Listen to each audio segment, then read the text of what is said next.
वालेकुम। कैसे हैं आप लोग? ठीक हैं? बस 2 मिनट में मैं स्टार्ट करूंगा। वालेकुम सलाम। जिस बच्चे ने सलाम भेजा है बेटा, वालेकुम सलाम। कैसे हैं आप लोग? बताइएगा, तैयारी कैसी जा रही है?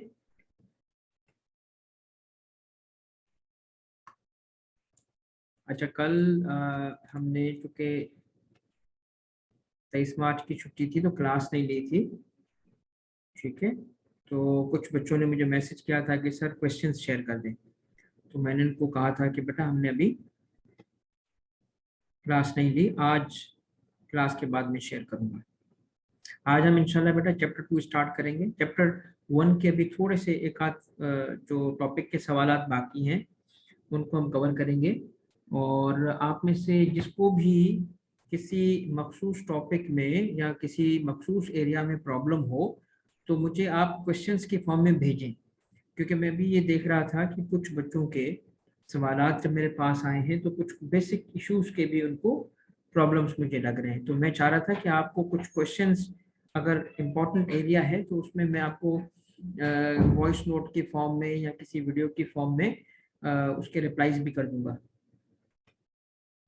ठीक है, ताकि आपके लिए वो भी हेल्प हेल्प हो जाएगी आपके लिए।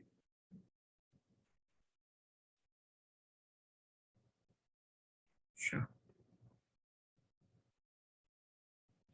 जो भी बेटा आपको जैसे, हाँ, चैप्टर 1 पावर इंटरेस्ट मैट्रिक्स इस पे आ रहे हैं आज।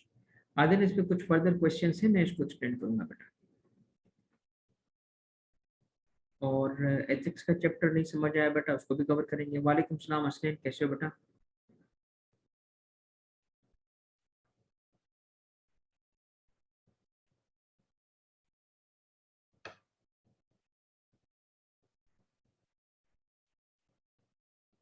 शुक्र है बेटा अल्लाह का। तो मेमा वालेकुम सलाम बेटा। वालेकुम सलाम शिराज।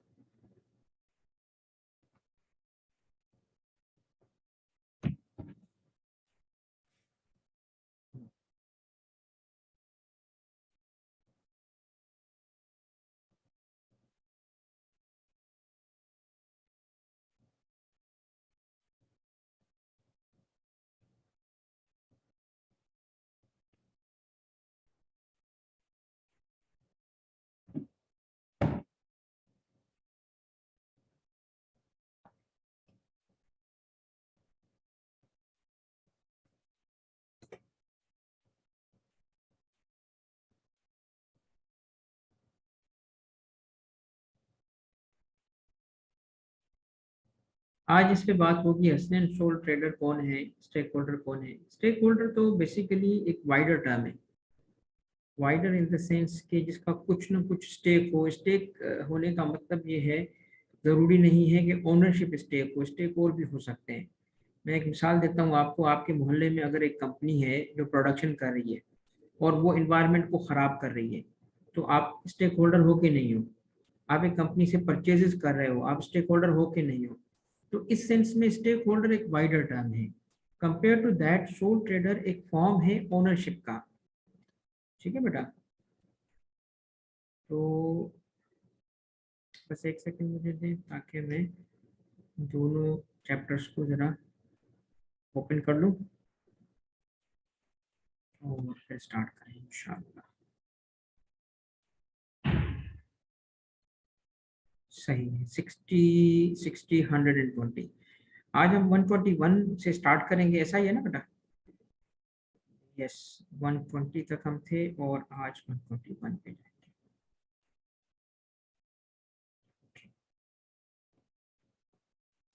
शेयर कर लें।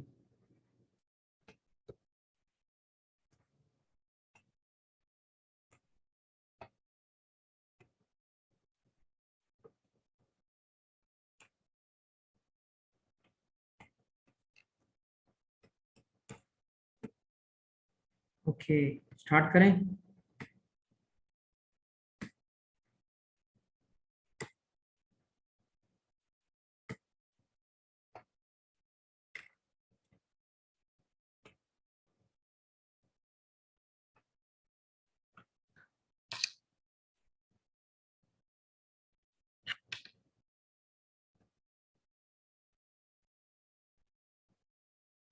अच्छा एक सेकंड बेटा, रिप्लाई नहीं करेगी, रुके जरा।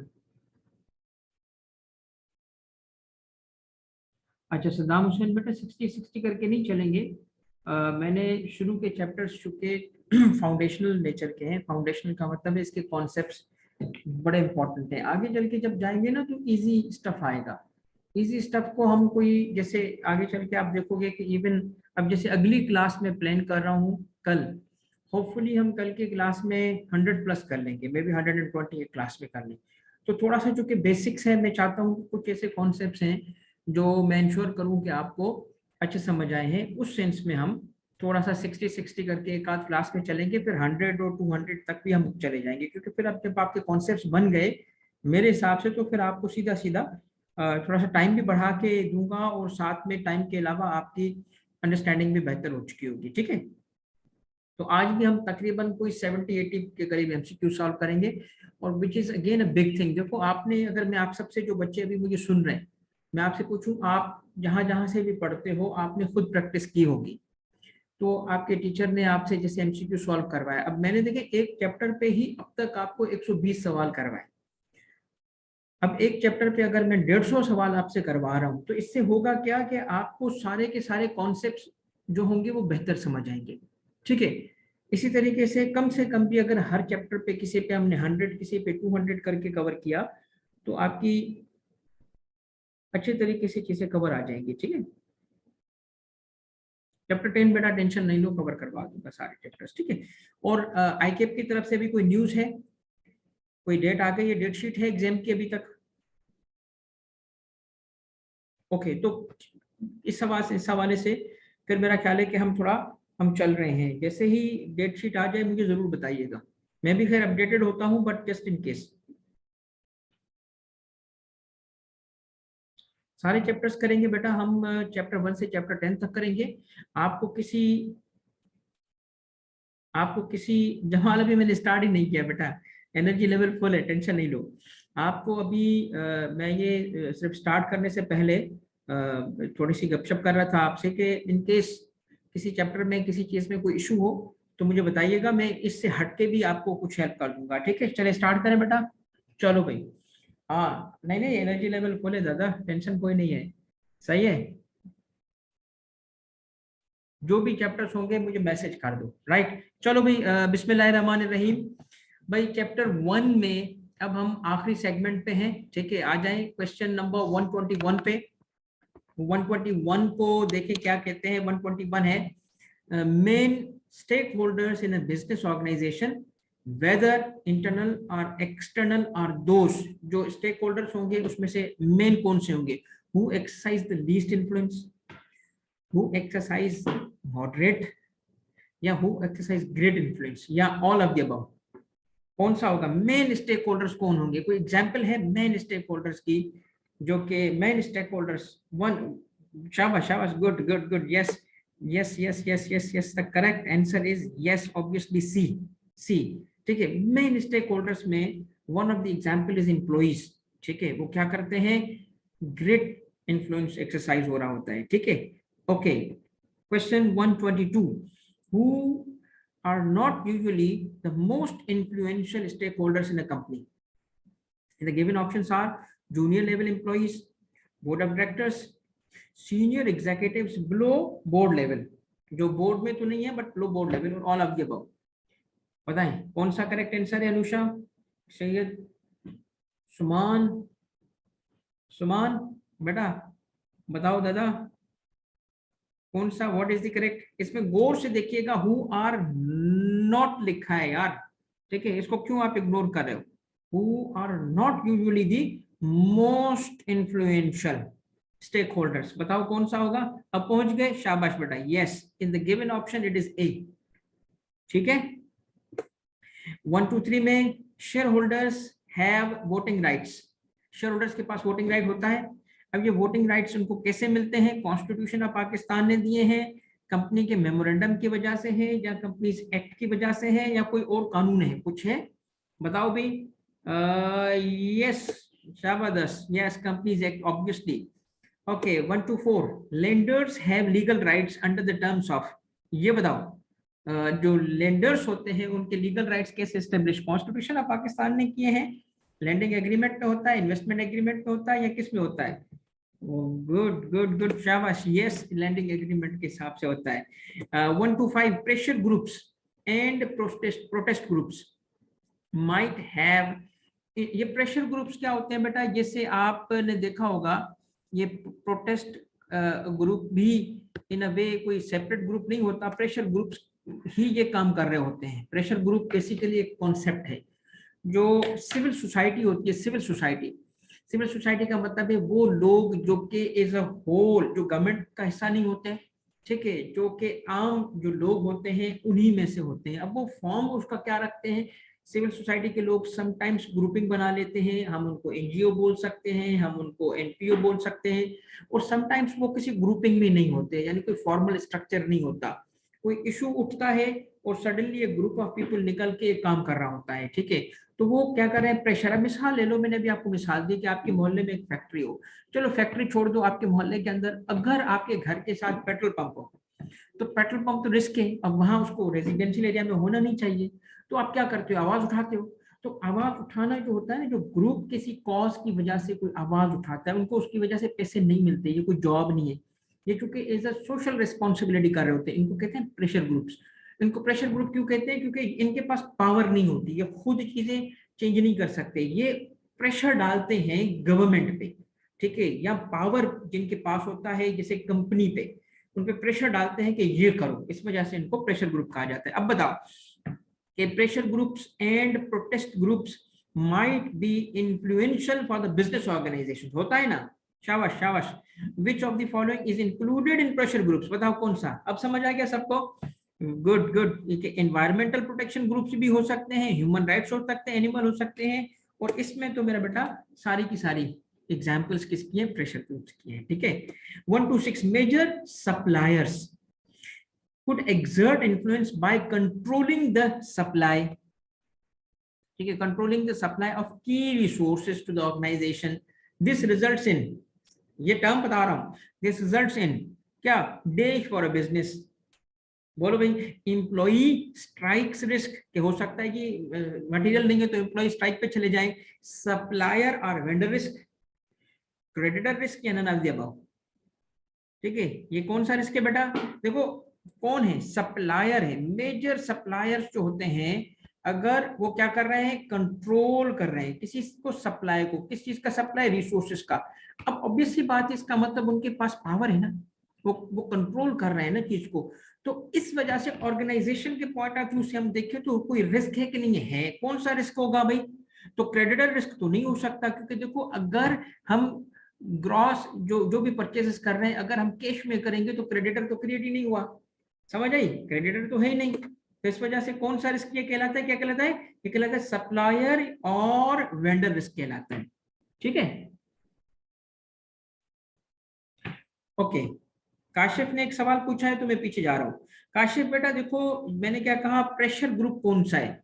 तो इन्वायरमेंट प्रोटेक्शन के लिए भी ग्रुप्स होते हैं बेटा, बट ह्यूमन राइट्स के भी ग्रुप्स होते हैं, एनिमल वेलफेयर के लिए, ये चंद एग्जांपल से और भी हो सकते हैं, बेतहाशा हो सकते हैं। तो हमारे इन ऑप्शंस में all of the above is correct option, ठीक है बेटा। ये ह्यूमन राइट्स वाले भी तो सेम काम कर रहे होते हैं, क्या? प्रेशर ग्रुप से।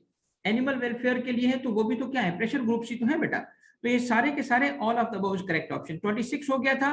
27, 1 to 7, my customers can exert influence collectively through their buying power, correct? If they do not like what a business organization is doing, they can switch to buying from customers. This results in a, कौन सा risk होगा? Customer satisfaction risk है, customer influence risk है, customer concentration risk है। अब ये मैं समझाऊंगा, ये ऐसे नहीं जाएगा बेटा, ये मैं आपको बताऊं, पहले इसको मैं समझाऊंगा, आप ऐसे नहीं पहुंच सकोगे इस पे। क्यों नहीं पहुंच सकोगे? क्योंकि एक बात देखना, पहले मैं आपको उसको करेक्ट आंसर दिखाता हूं और फिर मैं आपको एक्सप्लेन करता हूं। आपके हिसाब से जो करेक्ट आंसर था पहले पिक कर लो, सारे पिक कर लो। ओके, पिक कर लिया। Now let's look at the correct answer. It is C. Sir ji C? भाई सी कैसे हो गया? देखो इस तरह हुआ, गौर से देखना। कस्टमर्स कैन एक्सर्ट इन्फ्लुएंस, भाईजान ये देखो, कलेक्टिवली थ्रू देयर क्या? Buying power. If they do not like what, अब सुनना मेरी बात, वाई का ही तो जवाब दे रहा हूं मेरा बच्चा, सुनना। देखिए बेसिकली ये कस्टमर सेटिस्फेक्शन रिस्क है, कस्टमर इन्फ्लुएंस रिस्क है, ये सारी अपनी जगह, ये अपनी जगह, बट असल जो आपकी बुक है ना उसमें ये जो कॉन्सेप्ट यूज हुआ है वो ये यूज हुआ है, कौन सा, कस्टमर कंसल्टेशन रिस्क। अब इसकी मैं बताता हूँ एग्जांपल। देखो हमारे टोटल कस्टमर्स हैं, हमारे टोटल कस्टमर्स हैं से बेटा कितने 10, क्योंकि हम जिस इंडस्ट्री में ऑपरेट कर रहे हैं उसका नंबर कम है, यानी हमारा जो रेवेन्यू है ना वो क्या है, लफ्ज सुनना, कंसंट्रेटेड है, कितने लोगों में, 10 लोगों में, ठीक है, एक जगह पे कंसंट्रेट। रिस्क की बात क्या है, देखो अगर कस्टमर, लेट सपोज मेरे पास अगर 5000 कस्टमर हो और 3 कस्टमर नाराज हो जाएं तो कोई परवाह नहीं, चलो 3 नाराज हो गए तो 6 आ भी जाते हैं, मगर जहां पे कस्टमर कंसंट्रेशन हो, जहां पे कस्टमर कंसंट्रेशन हो, रिस्क तो वहां है, वहां ज्यादा रिस्क है। क्या रिस्क है कि अगर सारे रेवेन्यू हमारे चंद कस्टमर्स तक लिमिटेड हैं और अगर वही नाराज हो गए तो मेरा बच्चा बता क्या होगा, गया बिजनेस, गया, समझ आ गई। दैट इज वाई रिस्क के हिसाब से तुम जाओगे, this is a great risk, कौन सा, कस्टमर कंसंट्रेशन रिस्क। अगर आप कहें कि customer satisfaction risk, customer influence risk, देखो यहाँ पे क्या है, if they do not like, switch कर सकते हैं, द रिजल्ट इज, देखें ए और बी को मैं आउट रहा, मैंने सोच समझ के इसको बनाया है ताकि आपको बता सकूं कि आप अपनी बुक के अंदर रहते हुए जब सॉल्व करोगे तो बुक की टर्मिनोलॉजी के साथ आप फैमिलियर हो। आपके पूरे चैप्टर के अंदर ना ए का टर्म इस्तेमाल हुआ है ना बी का टर्म इस्तेमाल हुआ है, जहां पे वो रिस्क की डिस्कशन कर रहा है ना, तो कस्टमर रिस्क कौन सा होता है, कस्टमर रिस्क कब अराइज होता है, जब आपके रेवेन्यूज नेरो होके चंद कस्टमर्स तक कंसंट्रेटेड होंगे। जब कस्टमर्स कंसंट्रेटेड होंगे तो उस सूरत में बेटा बेटा रिस्क अराइज हो जाएगा। इस रिस्क को क्या कहते हैं, इस रिस्क को कहते हैं कस्टमर कंसंट्रेशन रिस्क। ए और बी भी एप्लीकेबल हो सकते हैं, ये नहीं है कि ए और बी नहीं है, मैंने रखा ही नेरो इसलिए है ताकि आपको टर्म याद करा सकूं। ये क्या है मेरा बेटा, ये है एक टर्म, याद रखना, कस्टमर से रिलेटेड जो रिस्क होती है वो कब अराइज होती है, जब कस्टमर्स कंसंट्रेटेड हो। ठीक हो गया, आगे बढ़े। जैसे मैंने कहा ना, इस एमसीक्यू को थोड़ा सा तवज्जो करेंगे आप। 1 to 8 individual employees might be in a position of power within the organization, ठीक है, perhaps because of the special expertise that they have। देखो ये बात समझने की है, मैं आपको बताऊं, एक यहाँ पे मैं आपको एक बात सिखाता हूँ। देखिए बिजनेसेस में खास तौर पे अगर आप मुझसे कहोगे तो मैं आपको ना एक बड़ी पते की बात बताता हूँ बिजनेस के बारे में, ये जरा तवज्जो सुनना। ये सिर्फ इसका ताल्लुक इस एमसीक्यू से नहीं है, मगर इस एमसीक्यू को समझाने के लिए ये कॉन्सेप्ट ला रहा हूं मैं आपके लिए। जब हम बात करेंगे बिजनेसेस की, तो बिजनेसेस में एक कॉन्सेप्ट है सर्विस फर्म का। सर्विस फर्म, इसका काम क्या होता है, ये सर्विसेज प्रोवाइड कर रहे होते हैं। इसके 2 मॉडल्स होते हैं। एक मॉडल ये होता है जो कहलाता है पिरामिड मॉडल। पिरामिड मॉडल में क्या होता है, ओनर यहाँ टॉप पे बैठा होता है और मौजें कर रहा होता है, बल्ले बल्ले, ठीक है, ओनर यहाँ बैठा है और चल रही है अयाशी फुल टाइम, ठीक है, मजे मजे, ठीक है, क्यों, क्योंकि वो खुद काम नहीं करता, उसके नीचे लगाए हुए इतने सारे लोग काम कर रहे होते हैं, ठीक है। जो असल सर्विस प्रोवाइडर है ना वो, उसका नंबर बहुत है, और उसके ऊपर जो है ना एक मिडिल टियर होता है, उसके ऊपर वो खुद बैठे होते हैं, करेक्ट। अब देखिए दूसरा मॉडल क्या है, गौर से सुनना। सर्विस फर्म का बेटा एक और मॉडल है जो कहलाता है इन्वर्टेड पिरामिड। इसमें ना ओनर उल्टा लटका होता है, क्यों, क्योंकि ओनर यहाँ पे होता है और कस्टमर को वो खुद सर्विस प्रोवाइड कर रहा होता है। इधर कस्टमर को उसके रखे हुए लोग सर्विस प्रोवाइड कर रहे हैं, इधर वो खुद सर्विस प्रोवाइड कर रहा है, क्यों, क्योंकि वो ही तो असल बंदा है। और उसके पीछे क्या होता है, उस सर्विस प्रोवाइडर को सपोर्ट प्रोवाइड किया जा रहा होता है, पीछे पूरा सपोर्ट सिस्टम होता है। अब सुनो, अगर आपका ऐसा बिजनेस मॉडल है जिसमें आपके एम्प्लॉइज, ऑर्गेनाइजेशन के अंदर एम्प्लॉइज क्या है, बिकॉज ऑफ देयर एक्सपर्टीज है, एक्सपर्टीज। अब एक्सपर्टीज का मिसाल ले लें कि अगर एक बंदा है जो कि एक ऐसा स्किल जानता है, जो ऐसी नॉलेज जानता है, जैसे मैं मिसाल दे दूं आपको, आप चलाते हो रेस्टोरेंट, हाँ भाई रेस्टोरेंट है, मुझे बताओ रेस्टोरेंट के अंदर मुझे एक बात बताओ, रेस्टोरेंट के अंदर सबसे इंपॉर्टेंट एम्प्लॉय कौन होगा, बताओ भाई, रेस्टोरेंट के अंदर, रेस्टोरेंट का बिजनेस, सबसे इंपॉर्टेंट एम्प्लॉय कौन होगा, yes, the chef, the cook. बताओ मुझे उसका इन्फ्लुएंस कैसे, क्यों होगा, कम होगा, ज्यादा होगा, और क्यों होगा, इसलिए कि individual employees might be in a position of power with in the organisation, perhaps because of their special expertise that they possess। आई समझ, तो उस केस में क्या होता है, देयर पोजीशन ऑफ पावर में result in what type of risk. बताओ अब, बताओ भाई, अब रिस्क क्या हो गया ऑर्गेनाइजेशन को, कंसल्टेंट रिस्क कहलाएगा, की पर्सन रिस्क कहलाएगा, बैंकर रिस्क कहलाएगा, या नन ऑफ द अबव क्या कहलाएगा?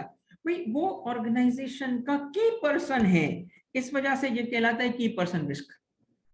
समझ आ गया भाईजान, समझ आ गया? हाँ भाई बाजी समझ आ गया, सबको समझ आ गया, आगे बढ़े, ठीक हो गया? देखो इसमें कहते हैं की पर्सन रिस्क, ऑर्गेनाइजेशन के अंदर मौजूद जो है एम्प्लॉइज हैं उसमें की पर्सन, क्यों? बिकॉज ऑफ दी एक्सपर्टीज, उनकी पावर, पोजीशन ऑफ पावर होती है, ठीक है ना। नेक्स्ट 1 to 9, 1 to 8 को दोबारा जमाल की वजह से या एक आध बच्चे की वजह से बता रहा हूं। ये क्या लिखा है, इंडिविजुअल, क्या है मेरा बेटा, एम्प्लॉई, ठीक है। क्या कर रहा है ये, एक पोजीशन ऑफ पावर में है, इंडिविजुअल एम्प्लॉय। सपोज कर लो आपके पास कोई 50 एम्प्लॉइज है, 50 में से 6 एम्प्लॉय छोड़ के जा रहे हैं, क्या करोगे तुम जमाल? कहोगे डोर चले जाओ सानू की, 5 जा रहे हैं, 10 रास्ते में खड़े आने के लिए, जॉब्स यहाँ पे कहाँ है, 5 जाएंगे तो 6 आएंगे। मगर उन 5 में से अगर ऐसा बंदा हुआ जमाल जो तुम्हारे लिए 60% रेवेन्यू लाता है, बता, ये जिसकी वजह से आपकी सर्विस डिलीवरी क्वालिटी की वजह से हो रही है, क्या करोगे? वो तो उसकी, इसका मतलब क्या है, वो बंदा जो है ना पोजीशन ऑफ पावर में है कि नहीं है? है। अब आपने ऐसे लोग अगर आपके बिजनेस में मौजूद हैं, हम क्या कर रहे हैं, बिजनेस के रिस्क एनालिसिस कर रहे हैं कि किस वजह से बिजनेस में रिस्क होगा। तो आप अपने बिजनेस को देखोगे ना, यार देखो इस बिजनेस में मैंने ये जो 4 लोग रखे हैं, इन 4 में से 3 की मुझे परवाह नहीं है मगर एक की परवाह है, क्योंकि इसकी वजह से तो वो बंदा पोजीशन ऑफ पावर में। इसलिए क्या कहा कि अगर ऐसे लोग आपके बिजनेस में हैं तो उस वक्त एक रिस्क आपके ऑर्गेनाइजेशन को फेस करना पड़ता है, और जमाल उस रिस्क को क्या कहते हैं, की पर्सन रिस्क। अब समझ आ गया? Next 1 to 9, individual employees such as top consultants and investment banker. सब ये एग्जाम्पल है, एग्जाम्पल है क्या कि एक कंसल्टेंट टॉप कंसल्टेंट है या क्या है, इन्वेस्टमेंट बैंकर्स है। अब ये किसी जगह पे काम कर रहे हैं, किसी किसी किसी कॉर्पोरेशन में ये काम कर रहे हैं, क्यों कंसल्टेंट है? बिकॉज उसकी नॉलेज है, उसको एक्सपर्टीज है। इन्वेस्टमेंट बैंकर्स हर कोई तो नहीं बन सकता। Influence the organisation by exercising their power internally. भाई ये क्यों इंटरनली पावर एक्सरसाइज कर रहे हैं? क्योंकि ऑर्गेनाइजेशन के अंदर के लोग मौजूद हैं, ठीक है। क्यों? टेक्निकल लोग हैं। By using which of the following source of power they can influence the decision of the organisation. बताओ एक ऑर्गेनाइजेशन में इनका जो पावर है, by using which source of power, ये ऑर्गेनाइजेशन की डिसीजन मेकिंग को इन्फ्लुएंस कर सकते हैं। क्या इनका कोई क्लेम ऑन रिसोर्सेज है? क्या ये इंडिविजुअल्स जो कि टॉप कंसल्टेंट या इन्वेस्टमेंट बैंकर है, या देखो ये मिसालें हैं, टॉप कंसल्टेंट भी एग्जांपल है, इन्वेस्टमेंट बैंकर भी, और भी हो सकते हैं, मगर ये वो लोग हैं जिनके पास क्या है, पावर है। अभी अभी जिसकी हमने बात की थी ना, ये वो एम्प्लॉइज हैं जिनकी टेक्निकल एक्सपर्टीज है, जिनकी जिनके पास पोजीशन ऑफ पावर है। तो ये क्या करेंगे, क्लेम ऑन रिसोर्स। क्या वो बोल सकते हैं कि जी सारी कुर्सियां मेरी हैं, ये सारी जगह मेरी है, ये प्लॉट मेरा है? नहीं, क्योंकि एम्प्लॉइज हैं वो। तो पहला तो क्लेम ऑन रिसोर्स तो है ही नहीं। पर्सनल कैरिज्मा, मतलब वो जब बंदा आता है ना, लोग देखते हैं उसको, क्या खुशबू लगाई है यार, मतलब क्या इसका सूट है, क्या इसकी बात करने का अंदाज है, क्या इसका मतलब अदाएं हैं, ये अपनी जगह कैरिज्मा इंपॉर्टेंट है। मगर क्या ये सोच हो सकता है उसका? नहीं। अब सपोज करो कि गार्ड हो और खूबसूरत किस्म की जो है ना वो उसकी कहें कि जी हेयर कट हो, हेयर स्टाइल हो, तो भाई लोग कहेंगे और बड़ा तमीज से पेश आए, आदाब, ठीक है, लखनऊ वाले आदाब हो, और क्या उस बंदे की बात करने की गुफ्तगू का अंदाज हो, मगर फिर भी रहेगा तो गार्ड ही ना, ठीक है ना। समझो, तो इसका मतलब क्या है कि ऐसे एम्प्लॉय किस वजह से डिसीजन मेकिंग को इन्फ्लुएंस कर पाते हैं, because of their position of power. ठीक हो गया? आदाब 130, internal sources of power include claim और control that exist over a particular, क्या है, देश of a business. Internal sources power, ये नहीं बोल रहा कि सिर्फ यही है इंटरनल, इंक्लूड्स, इसका मतलब क्या है, इंटरनल सोर्सेस ऑफ पावर में बहुत कुछ और होगा, और होगा। इंटरनल कंट्रोल ऑफ पावर में क्या होगा, और भी है, मगर ये भी शामिल हैं। तो क्या शामिल है उसमें, क्लेम और कंट्रोल, याद रखना ये टर्म्स भी आपको समटाइम्स क्लू देते हैं, इसको मिला के पढ़ोगे ना इनके साथ तो अंदाजा हो जाएगा कि इसके साथ अंग्रेजी मैच कर रही है कि नहीं कर रही। क्लेम या कंट्रोल दैट एग्जिस्ट ओवर। अब देखिए किसी मैनेजर पे क्लेम होता है मेरा, यार ये जो मैनेजर है ना ये मेरा जी दोस्त है, इस वजह से मेरा हुआ, ये जो फला मैनेजर है ना ये मेरा दुश्मन है, इसको ऐसे तो नहीं होता ना। तो ए इज नॉट प्रोसेसेस, प्रोसेसेस को कोई क्लेम करता है कि ये मेरा है या कंट्रोल करता है। देखें इसका मतलब क्या है कि इस एमसीक्यू में जो आपको अगर अंग्रेजी से ही देखोगे ना तो क्या बात हो रही है, रिसोर्सेस की हो रही है। भाई देखो रिसोर्सेस का क्या हो सकता है, मैं एक मिसाल देता हूं आपको, क्लेम या control of resources, particular resource. एक मैं मिसाल दूं आपको, देखिए अगर सपोज करो, मैं एक बुक में से ही एक मिसाल दे रहा हूं जो आगे शायद बल्कि यकीनन आएगी, मगर मैं उसको भी नहीं आपको बताना चाहता, उस एमसीक्यू को भी मैं खराब नहीं करूंगा। मैं मिसाल देता हूं आपको, सपोज करो कि इंटरनल सोर्सेस में, इंटरनल सोर्सेस ऑफ पावर में एग्जांपल लेते हैं, इंटरनल सोर्सेस में इंप्लॉइज की, कलेक्टिवली इंप्लॉइज अगर स्ट्राइक कर दे, बताओ क्या होगा, काम होगा कि नहीं होगा। ये जो ट्रेड यूनियंस बनती हैं ये क्यों बनती हैं, ताकि अपना जायज जो उनकी डिमांड्स है वो पूरी करा सके। ऐसा उनके पास क्या है कि उनकी बात मानी जाएगी, वो स्ट्राइक कर देंगे। तो स्ट्राइक करने से क्यों डरते हैं, वो पत्थर मारेंगे, ये तो पत्थर तो हमारी कोई रिवायत है, छोड़ दो। अच्छे लोग जो होंगे ना वो कुछ भी नहीं करेंगे, आएंगे फैक्ट्री में बस बैठ जाएंगे, काम नहीं करेंगे। इसका मतलब है कि एक रिसोर्स उनके कंट्रोल में है, एक रिसोर्स उनके कंट्रोल में है, और वो रिसोर्स क्या है जो कंपनी को चाहिए, वर्क। वो वर्क को कंट्रोल कर रहे हैं, नहीं देंगे ऑर्गेनाइजेशन को, हम नहीं काम करेंगे। तो इसका मतलब क्या है, अब पढ़ो गौर से, internal sources of power include claim. अब इसमें देखिए क्लेम का मतलब क्या हो सकता है, सपोज करें रॉ मटेरियल, मैं मिसाल देता हूं आपको,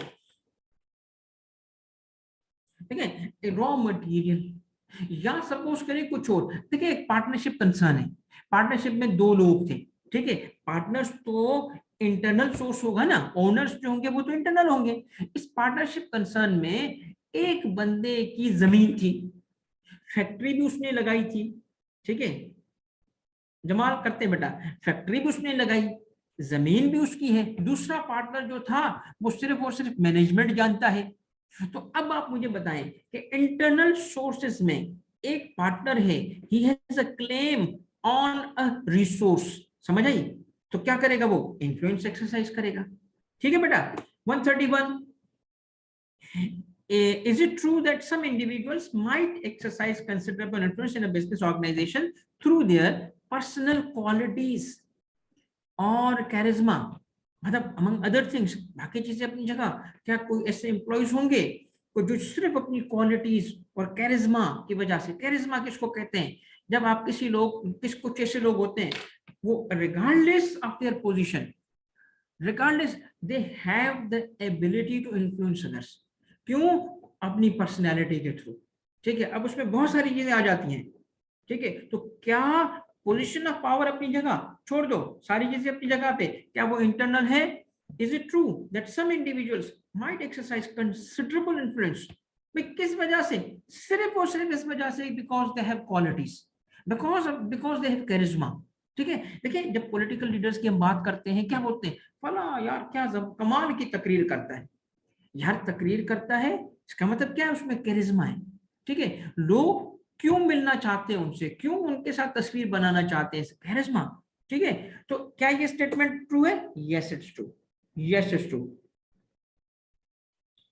ठीक है, 132, on the basis of which of the following, course सुनना भाईजान, ये एरिया बड़ा इंपॉर्टेंट है। ठीक है, on the basis of which of the following strategies can be developed to manage all stakeholders, all stakeholders को क्या करें, मैनेज करें, और वो भी कैसे, effectively, and to develop communication plan accordingly, उनके हिसाब से, यानी कोई ऐसा कोई तरीका है कि हम स्ट्रेटेजी बनाए सारे स्टेक होल्डर्स को, इंटरनल एक्सटर्नल कनेक्टेड सब स्टेक होल्डर्स को क्या किया जाए, इफेक्टिवली मैनेज भी किया जाए और उनसे कम्युनिकेशन भी अकॉर्डिंगली इफेक्टिव प्लान के थ्रू की जाए for their consultation and engagement. ठीक है, कंसल्टेशन एंड एंगेजमेंट का मतलब क्या, एंगेज करना। एम्प्लॉइज को क्या करते हैं, एंगेज, कैसे, काम करा के। ठीक है, सप्लायर को क्या करते हैं, एंगेज, कैसे, उनसे गुड्स या मटेरियल लेके। ठीक है, तो एंगेज करना, अच्छा कंसल्टेशन करना, वो डिपेंड करेगा सिचुएशन पे। ये नहीं समझना कि दोनों। तो ऐसा क्या तरीका है, on the basis of the which of the following ये किया जा सकता है, बताओ क्या किया जा सकता है, बताएं क्या होगा। पावर इंटरेस्ट मैट्रिक्स है, power matrix, interest matrix, and none of above. ऐसा क्या है बोलो। आशिफ, रीथिंक, बिस्मिल्लाह है, क्या नाम है बेटा, आगे चला गया। Rethink, the correct answer is this, power influence matrix. ठीक है, अब भाईजान ये जो चीज है ना, पावर इंटरेस्ट मैट्रिक्स, ठीक है, थोड़ा सा आप मेरी बात समझो। पहले मैं आप बच्चों से कहता हूं, मुझे बताओ मैट्रिक्स मूवी किसने देखी है, मैट्रिक्स मूवी किसने देखी है।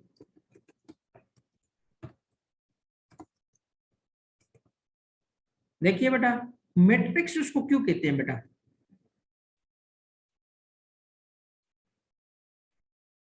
बताओ। मैट्रिक्स इसलिए कहते हैं क्योंकि उसमें एक से ज्यादा फैक्टर्स, एक से ज्यादा वेरिएबल्स इन्वॉल्व होते हैं। ठीक है, अभी मैंने आपके लिए यही चीज इंटरनेट से सर्च की। अभी मैंने इसके लिए क्योंकि तैयारी कर ली थी कि मैं आपको ये चीज जरूर शो करूंगा। तो कहाँ चली गई भाई, ये है। ठीक है, ये देख रहे हो क्या मैंने सर्च किया है, पावर इंटरेस्ट मैट्रिक्स, और ये खुल रहा है, आपको नजर आ रहा है बेटा, यहाँ से आपको नजर आ रहा है, ये यही इसी विंडो से समझ लेते हैं। बताएं, ये समझ आ रहा है बेटा। देखो मैट्रिक्स का मतलब क्या है, जिसमें लेयर्स हो। देखो ये विड्थ भी हो, हाइट भी हो, लेंथ भी हो, ये multiple more than one factor जब आता है तो मैट्रिक्स कहलाता है। ठीक है, तो ये मैट्रिक्स क्या है, एक फैक्टर पावर का भी होगा, एक फैक्टर इंटरेस्ट का भी होगा। हम सिर्फ इस बेसिस पे नहीं देख रहे कि सिर्फ पावर हो, नहीं, पावर और इंटरेस्ट दोनों इन्वॉल्व हो।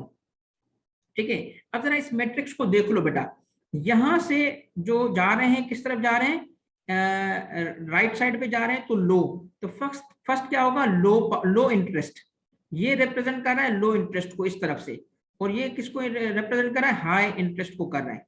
फिर इधर से जाएंगे नीचे, लो पावर, हाई पावर, तो फर्स्ट बॉक्स क्या होगा बोलो, फर्स्ट बॉक्स क्या होगा, बोलो बोलो बोलो क्या होगा, लो पावर लो इंटरेस्ट, है कि नहीं। आप मुझे बताओ, ये आपने आपने इस बॉक्स को पहले ऐसे जैसे मैं दिखा रहा हूं, विजुअली दिखा रहा हूं, आपने देखा था या सिर्फ बुक में इसकी रीडिंग की थी। आपने किसी इस तरह देखा था, इसको इस तरह देखा था। आपने अगर देखा था तो अच्छी बात है, अगर आपने इस बॉक्स के जरिए देखा है तो अच्छी बात है, नहीं देखा था तो तवज्जो कर लो कि देखो, अगर किसी भी स्टेक होल्डर का क्या इंटरेस्ट भी लो हो और पावर भी लो हो, तो ये किया जाएगा, क्या किया जाएगा, मॉनिटर और मिनिमम एफर्ट होगी। ठीक है, अच्छा जी, हाई इंटरेस्ट, इंटरेस्ट क्या है, हाई, मगर पावर इसकी क्या है, लो, तो क्या करेंगे, सिर्फ इंफॉर्मेशन उसको देते रहेंगे, यानी लिफ्ट नहीं कराएंगे। क्यों भाई यार, ज्यादा लिफ्ट कराने की जरूरत नहीं है, ये क्योंकि वो सर चढ़ जाएगा। अब क्यों यार, पावर ही नहीं इसकी, बस क्या करेगा, क्या बिगाड़ लेगा, समझ रहे मेरी बात। अच्छा जी, फिर क्या होगा, हाई पावर, पावर उसके पास हाई है, भाईजान कुछ भी कर सकता है, नुकसान दे सकता है, मगर इंटरेस्ट उसका लो है, करेगा नहीं, क्योंकि उसकी ओनरशिप उस तरीके से नहीं है। तो हम क्या कहेंगे, उसको भी कीप सेटिस्फाइड, क्यों, पावर हाई है। और अगर ये बात हो गई भाईजान क्या, कि पावर भी हाई है और उसकी इंटरेस्ट भी हाई है, तो मैनेज क्लोजली। आप समझ रहे हैं, आप एक मेरी बात सुनना बेटा, ये वाली जो बात है ना, ये जो हम अभी देख रहे हैं, this is known as power interest matrix. इसके थ्रू पता चलता है क्या, गौर से सुनना, अभी जो आपका एमसीक्यू था ना, वो आपकी हेल्प करेगा कि इसके थ्रू क्या करते हैं हम, स्टेक होल्डर्स को क्या करते हैं, गौर से सुनो क्या करते हैं, एक तो मैनेज करते हैं, द कीवर्ड इज मैनेज करना, स्टेक होल्डर्स को मैनेज करना, और दूसरा क्या करते हैं मेरा बेटा, उस इसके थ्रू स्टेक होल्डर से कम्युनिकेशन, प्लान बनाना, प्लान बनाना कि हमने इनके साथ क्या करना है, इंफॉर्मेशन देनी है तो कितनी देनी है, इसको किस तरीके से डील करना है, यानी इन अदर वर्ड्स आप स्ट्रेटजी बना रहे हो, स्ट्रेटजी बना रहे हो। और ये इंपॉर्टेंट एरिया यार, ये एग्जामिन हो सकेगा, इसको समझ लो। आई बात समझ? तो कैसे करेंगे, अगर किसी को विजुअली देखना है ये देख लें, और अगर आपने देखा हुआ है तो मुझे पता चल जाएगा कि आपने कितना अच्छे तरीके से याद किया है। चलो भाई आ जाओ, ये है आपका 132, जिसका करेक्ट आंसर था पावर इंटरेस्ट मैट्रिक्स। अब आ जाओ बताओ। चलो भाई आगे चल के इस पे मैं एमसीक्यू बना रहा हूं बेटा, जमाल थोड़ा सबर कर लो बेटा, जमाल थोड़ा सबर। ठीक है, क्या है, टू आइडेंटिफाई, क्योंकि मैं वो, आप कहाँ पे हो जमाल, मैं कराची के हिसाब से बेटा जा रहा होता हूँ ना ब्रेक के लिए। सुनो, to identify the responsibilities of each relevant stake holder, which of the following में बी अप्लाइड। बोलो भाई, ये आपने पढ़ा है? हाँ ए बेटा, बात बेटा बहुत जबरदस्त जगह पे। बोलो भाई कौन सा होगा, आइजेक, S A S C I R, या R A S C I based strategy, कौन सी होगी भाई? इसको क्या पढ़ते हैं, आई समझ, इसको क्या पढ़ते हैं बेटा? अली गौर से देखो, the correct answer is this, R A S C I. आपको पता है ये किस किसके लिए स्टैंड्स फॉर? चलो अब मैं पूछता हूं, बोलो, पता चल जाएगा किस किसने इसको पढ़ा था। In R A S C I based strategy, R stands for, हाँ भाई, R stands for resources, responsible, regulation, या none of the above? Yes, good, responsible. A stands for accountable, assets, ability, या नन ऑफ द अबव? बोलो भाई, A stands for, sir ji A stands for accountable. 136, S stands for supervision, superior position, या supporting? अब बताओ, अब बताओ, अब बताओ, अब बताओ, अब बताओ, नहीं फंस गए? हाँ हाँ हाँ हाँ, सपोर्टिंग, सी इज करेक्ट, भूल गए थे ना ए वाले। अब बताओ भाई, C stands for charisma, consulted credit, बताओ भाई कौन सा कौन सा कौन सा? बोलो बोलो बोलो बोलो बोलो, ए, यस, एंड बताओ आई स्टैंड्स फॉर, हाँ भाई, इंटरनल इन्फॉर्म्ड इन्फ्लुएंस, बताओ क्या? I is in for inform. ठीक है, ये देखो प्रैक्टिस करो बेटा इन चीजों की, क्योंकि आ सकता है। 139, अब बताओ, वंस दी, अभी मैं आऊंगा मैट्रिक्स पे आऊंगा। Once the stake holders are identified, identified पता होना कि स्टेक होल्डर्स कौन हैं, हर हर जगह पे तो सेम स्टेक होल्डर नहीं होते ना, डिपेंड करता है बिजनेस पे। They are plotted on a grid, कौन सा ग्रिड है? Power interest matrix grid, in relation to their, हाँ भाई बताओ। अब अगर इसको नहीं बताया ना, और जिसने गलत जवाब दिया वो मुझे अपना फोन नंबर दे, और फोन नंबर भी अपना ना दे, अब्बा का दे या अम्मा का दे, ताकि मैं उनको बोलूं कि इसको तो कान के नीचे दो, क्योंकि इसका जवाब इसमें मौजूद है, इसका जवाब तो सवाल में मौजूद है। ऑब्वियस सी बात है, जब वो पावर इंटरेस्ट मैट्रिक्स है तो जवाब क्या होगा, पावर और इंटरेस्ट की बेसिस पे होगा।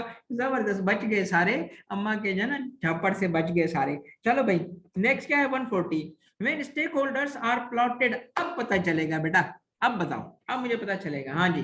When stakeholders are plotted on power interest matrix grid with high power, high interest, अब बोलो तो पता चले, which of the following strategy is to, क्या करें, कौन सा प्लान बनाए, कौन सी स्ट्रेटजी बनाए। जब बंदा हमारा जो है ना स्टेक होल्डर, आपको समझ आ रही है?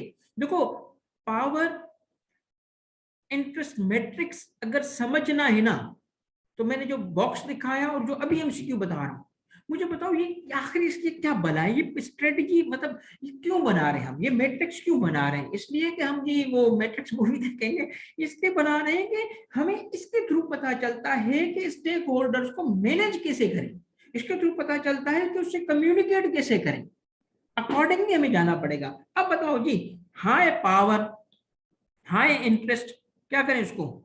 मैनेज क्लोजली, पढ़ा था ना अभी, मैनेज क्लोजली, ठीक है, सही है बाबा। 141, अब बोलो इसमें क्या है, when stakeholders are plotted on power interest matrix grid with high power low interest, याद कर लो, बता रहा हूं ये एमसीक्यू आने वाले हैं, बताओ क्या करेंगे? हाई पावर लो इंटरेस्ट, क्या पढ़ा था अभी अभी हमने, सेटिस्फाइड रखो उसको, शाबाश शाबाश शाबाश। अब बताओ, लो पावर लो इंटरेस्ट, लो पावर लो इंटरेस्ट, लो पावर लो इंटरेस्ट, समझ आ गया मुझे? आप बताओ, आपको अब समझ आ रहा है ये मैट्रिक्स? आपको अब पावर इंटरेस्ट मैट्रिक्स समझ आ रहा है?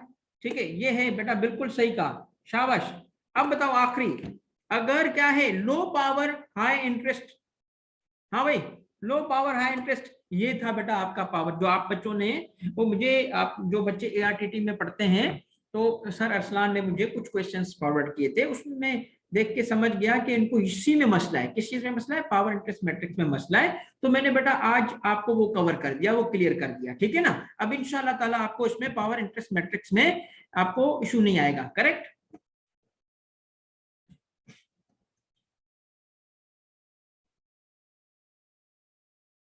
ये आ गए मेरा बच्चा चैप्टर 2 पे हम। अरे जल्दी जल्दी करो, ये सही जवाब आइडेंटिफाइड है, यहाँ पे गलत। आंखें बंद कर लो तुम लोग, आपने जिसने देख लिया। बेटा सेकंड चैप्टर जो हमारा है, उसका ताल्लुक किस चीज से? ओनरशिप ऑफ बिजनेस से। ब्रेक करें? चलो भी ब्रेक करते हैं, क्योंकि हम अभी आ, हर तकरीबन 2 घंटे की क्लास होती है, तो 1 घंटे के बाद हम ब्रेक कर रहे होते हैं। अब तुम लोगों को चलो ब्रेक देना चाहिए। ब्रेक करना है बेटा, 5 मिनट का ब्रेक करना है, 5-10 मिनट का कर लो, क्योंकि नया चैप्टर स्टार्ट करें हम। तो मैं अभी आपको 8:30 तक का ब्रेक दे रहा हूँ। 30 काफी है? नहीं यार, 40 तो बहुत आगे हो जाएगा, 35 कर दो बस, ठीक है? 8:35 से भी 2-3 मिनट पहले ही मैं स्टार्ट करूंगा। स्टार्ट करें।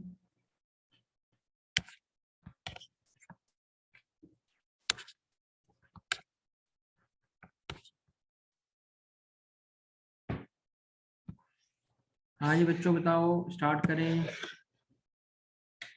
2 मिनट, चलो भी कर लो कर लो कर लो।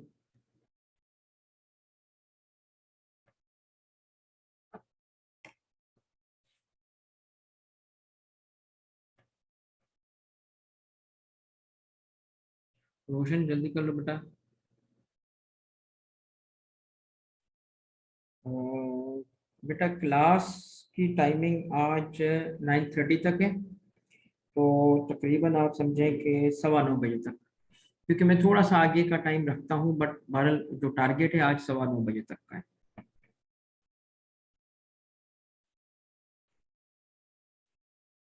ठीक है।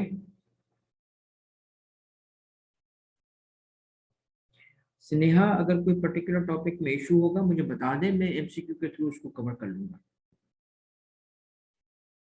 स्टार्ट, चलें, बिस्मिल्लाह बेटा। अच्छा बेटा, chapter number 2 ownership of business से ताल्लुक रखता है, ठीक है? इसके अंदर आज हम तकरीबन 50 एमसीक्यूज कवर करेंगे, ठीक है? आज हम इसका तकरीबन 50 एमसीक्यू कवर करेंगे। थोड़ा सा ऐसा होगा जो हम कल कवर करेंगे, बट इंशाल्लाह कल हम इसको कंप्लीट करके चैप्टर 3 पे चले जाएंगे। ओनरशिप ऑफ बिजनेस में आता है question number 1। Let's go through this question, ठीक है? To achieve the goals and objectives of business in an effective and efficient manner, the first step of owner या owners is to decide on obviously the type of business organization। पहले type decide करोगे ना, उसके बाद आपको decide करना पड़ेगा कि साइज ऑफ द बिजनेस क्या होगा, उसके एसेट्स लायबिलिटीज क्या होंगी, ये बाद में आती है। पहले क्या डिसाइड होता है? Type of business. Question number 2, which of the following in is a form of business ownership? Form of, जिसको हमने कहा था टाइप ऑफ बिजनेस ऑर्गेनाइजेशंस, ये टाइप ऑफ बिजनेस ऑर्गेनाइजेशंस को फॉर्म ऑफ बिजनेस ओनरशिप, क्योंकि on the basis of ownership हम ये classification देख रहे हैं। तो which are the following is a form of business ownership? Proprietorship, partnership और लिमिटेड लायबिलिटी कंपनी, या ऑल ऑफ द अबव?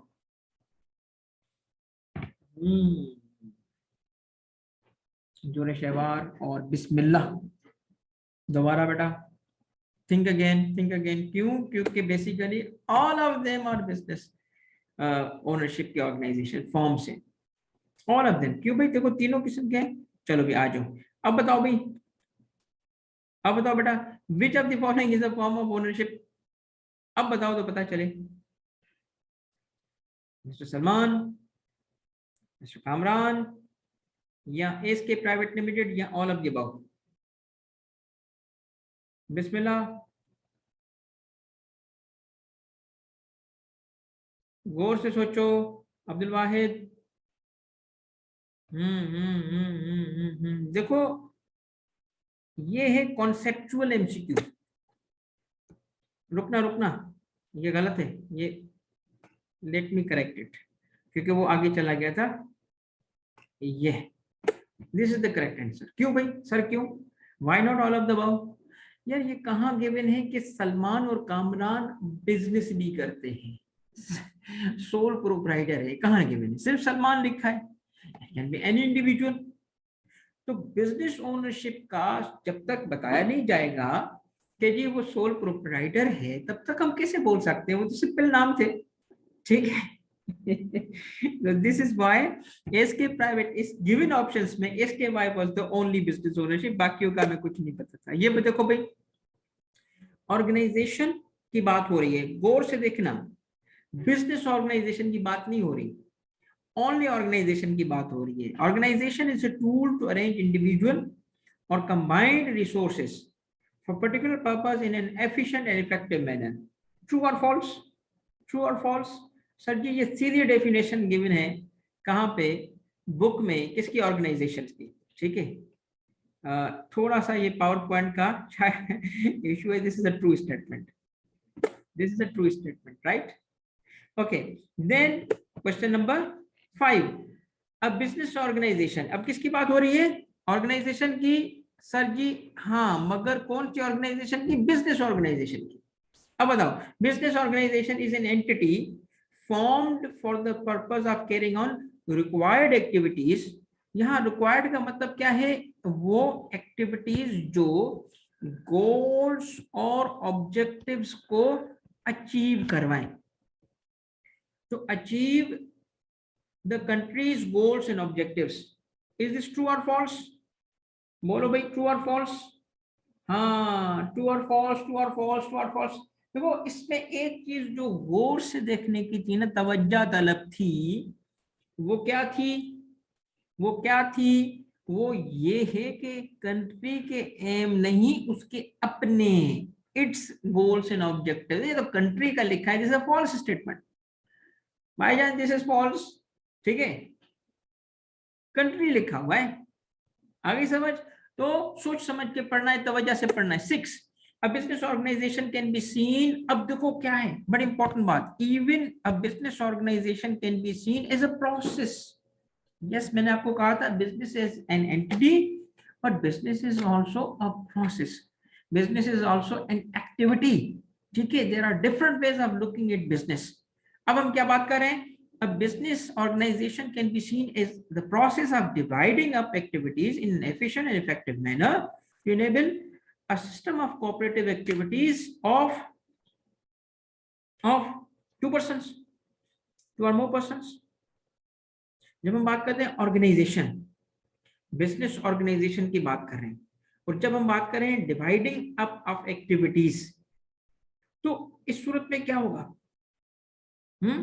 अब देखिए, करेक्ट तो इन अ गिवन सिचुएशन सारे हो सकते हैं, बट ज्यादा करेक्ट कौन सा है इसमें? ज्यादा करेक्ट कौन सा है? अगर हम कहते हैं टू, तो हमेशा टू होगा। अगर हम कहते हैं सिंगल, हमेशा सिंगल होगा।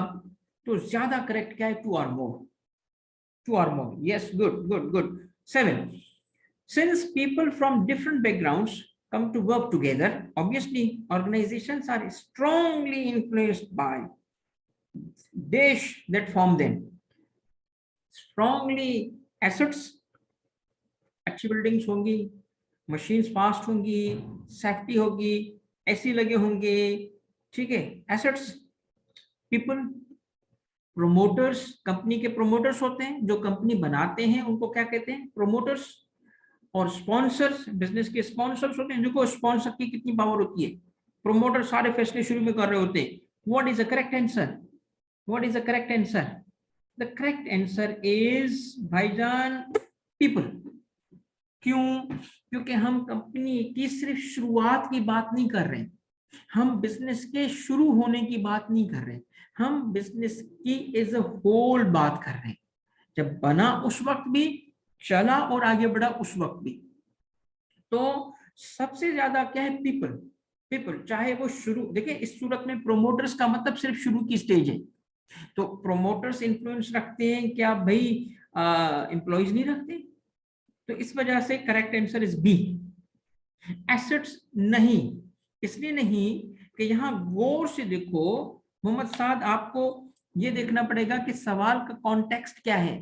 कहता है सिंस पीपल, यहीं पे क्लू मौजूद था, form from different backgrounds come to work together. तो मुझे बताओ इसको तुमने लिफ्ट क्यों नहीं कराई बेटा, इसको भी तो लिफ्ट कराओ। ऑर्गेनाइजेशंस आर स्ट्रांगली इन्फ्लुएंस्ड, तो ये क्यों उसने शुरू की बात लिखी, क्योंकि उसी कॉन्टेक्स्ट में बात हो रही थी। ठीक है बेटा, वो इसलिए बात पता चली कि इसके अंदर कहीं पे भी टाइमलाइन नहीं गिवन, देखिए कहीं लिखा है इन द बिगिनिंग। ठीक है बेटा, ये मैं बात कर रहा हूँ शहीर से, शहीर कहीं लिखा है, तो हम टोटलिटी में बात करेंगे रादर देन के एक मखसूस स्टेज की बात करेंगे। ठीक है।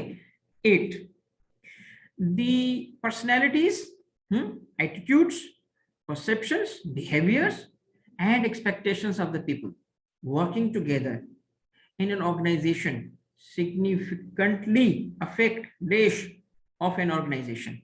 देखिए एक ऑर्गेनाइजेशन में जो लोग मौजूद हैं, उनकी पर्सनैलिटीज, उनके एटीट्यूड्स, परसेप्शंस, बिहेवियर्स, एक्सपेक्टेशंस, ये क्या करेंगी, उस ऑर्गेनाइजेशन की किस चीज को अफेक्ट करेंगी, ओनरशिप को, फंक्शनिंग को, स्ट्रक्चर को।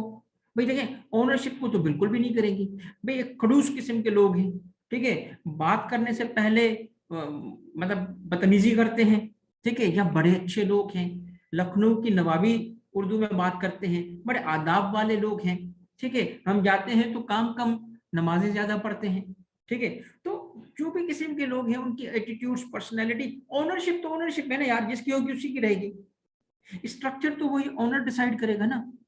तो इसमें गिवन ऑप्शन क्या है, functioning, is it functioning smoothly, वो फंक्शन उसका स्मूथ हो रहा है या प्रॉब्लम्स हो रही है। एक फैक्ट्री हो, और बता रहा हूं बेटा यही रीजन बताऊंगा अभी, उस्मान, एक फैक्ट्री हो और उस फैक्ट्री के अंदर लोगों की परसेप्शंस क्या है, परसेप्शंस ये हैं कि ये जबान की बेसिस पे झगड़े हो रहे हो, उसमें सेक्रेटेरियल बेसिस पे झगड़े हो रहे हो, ठीक है, उसमें किसी और बेसिस पे झगड़े हो रहे हो, तो बताओ फैक्ट्री चलेगी? प्रॉफिट तो गया तेल लेने, प्रॉफिट तो गया दूर, प्रॉफिट को तो बात ही छोड़ दो, फंक्शनिंग हो सकेगी? नहीं हो सकेगी। तो इसका मतलब है हाँ, इसमें एटीट्यूड्स, मतलब बात ये है कि इस केस में प्रॉफिट को भी अल्टीमेटली हिट पड़ेगा, मगर डायरेक्ट हिट किस पे पड़ता है, फंक्शनिंग पे पड़ता है। ठीक हो गया बेटा, आगे बढ़े। 9, which of the following is profit earning organization. एक है हम तुम प्राइवेट लिमिटेड, देखिए SECP, securities and exchange, commission of Pakistan, government of Pakistan. अब भाई गवर्नमेंट ऑफ पाकिस्तान टैक्स वैक्स लगा के बड़ा प्रॉफिट कमाते हैं, नन ऑफ द अबव। भाई इस गिवन सिचुएशन में हमारे हिसाब से a private company is a profit, ठीक है। Correct answer is 8। 10, there are dash number of basic forms of business ownership, 1 2 2 3 4 5, बताओ कितने बेसिक फॉर्म्स। वैसे तो देखो एक स्पेक्ट्रम होता है, स्पेक्ट्रम का मतलब क्या है कि जी इस तरफ है काला, इस तरफ है गोरा, तो बीच में है ग्रे, ये था वाइट, ये है ब्लैक, ये है एक रेंज ऑफ ग्रे। तो इस तरह तो देखिए बहुत नंबरिंग काउंट की जा सकती है, मगर गिवन योर लिमिटेड जो बुक की रिक्वायरमेंट है, तो कितने होंगे फॉर्म्स, कितने होंगे बेटा, कितने होंगे? बेसिक फॉर्म्स की बात हो रही है, सब फॉर्म्स की बात नहीं हो रही, बात हो रही है बेसिक फॉर्म्स की। बेसिक स्ट्रक्चर कितना है बेटा, बताओ भाई बेसिक स्ट्रक्चर क्या है? इसका मतलब आप इसमें कंफ्यूज हो, इसमें कुछ बच्चे कंफ्यूज है बेटा। बेसिक स्ट्रक्चर है 3। क्यों 3? देखो एक क्या आता है, सोल प्रोप्राइटरशिप, दूसरा क्या आता है, बोलो बोलो बोलो बोलो क्या होगा, पार्टनरशिप, तीसरा क्या है, कंपनी, लिमिटेड लायबिलिटी कंपनी। ठीक हो गया, ये 3 बेसिक फॉर्म है। 11, देयर आर 3 टाइप्स, यही जो अभी मैंने बताया, 3 types of business organisations and the features of each type of organisation are same. सारे जो बिजनेसेस ही तो हैं, हाँ जी हैं। तो क्या ये स्टेटमेंट ट्रू है? Is it true? नो। अगर 3 है तो इट्स अ फॉल्स स्टेटमेंट। क्यों? क्योंकि हर किसी के फीचर्स मुख्तलिफ होंगे। 12, द बेसिक डिजाइन फीचर, कौन सा फीचर? डिजाइन वाला feature of an organisation depends on, basic design feature होता है ना कि ये इसको कैसे हम डिजाइन कर रहे हैं, किस चीज पे डिपेंड कर रहा है? The type of organisation, the environment in which, type of organisation के किस टाइप के, अभी हमने जो 3 टाइप्स बताई, the environment in which the organisation operates in, वो इन्वायरमेंट कौन सा होगा? Nature of the organisation, business कौन सा किया जाएगा। अब अगर आप गौर से देखें कि जब हम डिजाइन किसी का तय करेंगे, किसी बिजनेस ऑर्गेनाइजेशन का डिजाइन तय करेंगे, तो किस चीज पे हम फैसला करेंगे, क्या चीज देखनी पड़ेगी? आप टाइप देखेंगे, इन्वायरमेंट देखेंगे या बिजनेस देखेंगे? और जिसने अपनी बुक को अच्छे तरीके से पढ़ा है तो उसने इस चीज को देखा है। और मुझे तो लग रहा है कि इस पॉइंट को आप में से किसी ने नहीं पढ़ा, कि अभी तक मुझे एक भी करेक्ट जवाब नजर नहीं आया। अब नजर आना शुरू हो गया है क्योंकि मैंने क्लू देना शुरू कर दिए हैं। और correct answer is all of above. Correct answer all of above. क्यों भाई? जब आप डिजाइन बनाओगे तो क्या करोगे? आप उस टाइप को छोड़ दोगे? क्या आप इन्वायरमेंट को छोड़ दोगे? क्या आप नेचर, ऑफ भाई मैन्युफैक्चरिंग कर रहा हूँ, डिजाइन तो इसी तरह करेंगे ना। डिजाइन तो देखो ना, ये आपकी बुक में मौजूद पॉइंट्स हैं, ये मैं कहीं बाहर से नहीं लाया, ये आपकी ही बुक में, आईकेप की बुक के पॉइंट्स में उठा के आपको दे रहा हूं बेटा। इस तरीके से आपको, अब यार मैंने फिर मुझे स्किप हो गया था, ठीक है चलो भाई आगे बढ़ो। 13, business organisations exist to make a dish, whereas public sector organization exist to provide a dish to the public। दोनों में profit profit, profit benefit, profit interest, benefit profit, what is the correct? Business organization exists to provide to make a profit, समझ आ रहे हैं? Whereas the public sector क्या करेंगे? Provide क्या करेंगे? क्या करेंगे? What is the correct answer? The correct answer is B, benefit. ठीक है, public sector organisations benefit provide करती हैं to public. Okay. 14, on the basis of which are the following one business organization is distinguished from another, on the basis of which of the following, comma, one business organization is distinguished from another। ठीक है, अब on किस basis पे distinguish करते हैं हम इनको? Purpose, ownership, funding and accountability की बेसिस पे, land, property, plant, equipment, building and stock की बेसिस पे, employees, manager, director, stakeholders की बेसिस पे, या नन ऑफ द अबव। अब जब आप चैप्टर 2 खोलोगे ना तो उसके शुरू में ही जो कैटेगरी बनी हुई है वो क्या बनी हुई है? वो ये बनी हुई है, on the basis of purpose क्या है, ओनरशिप क्या है, फंडिंग कैसे होती है, अकाउंटेबिलिटी कैसे होगी, इसकी बेसिस पर वन ऑर्गेनाइजेशन को फ्रॉम अनदर ऑर्गेनाइजेशन डिस्टिंग्विश किया जाता है। 15, business organization obtain funds they need to they need to obtain from, कहां से फंड्स हासिल करते हैं वो? Share holders, lenders, employees, variety of sources. Share holders, क्यों? इक्विटी क्या होता है? शेयर सेल किए जाते हैं और उसमें पैसे आते हैं। लेंडर्स जी, लोगों से लोन लिया जाता है। एम्प्लॉइज नहीं, शायद नहीं। D, variety of sources. तो the correct answer is yes D, because के बिजनेस ऑर्गेनाइजेशन का एक सोर्स नहीं, वैरायटी ऑफ सोर्सेस होते हैं। तो इसमें से एक क्या होता है? ओनर्स इक्विटी हो गया, शेयर होल्डर्स की के शेयर्स हो गए, इक्विटी हो गया। दूसरा क्या हो गया? तो इसका मतलब मोर देन वन है। अगर हम ए कहेंगे तो अधूरा जवाब, बी कहेंगे तो अधूरा जवाब। D is the correct answer. 16, companies are owned by shareholders, although I personally do not like this statement, but चूंकि बुक में लिखी है मेरी मजबूरी है। I don't think कि हम ये कह सकते हैं कि companies can be owned, क्योंकि वो separate legal entity है।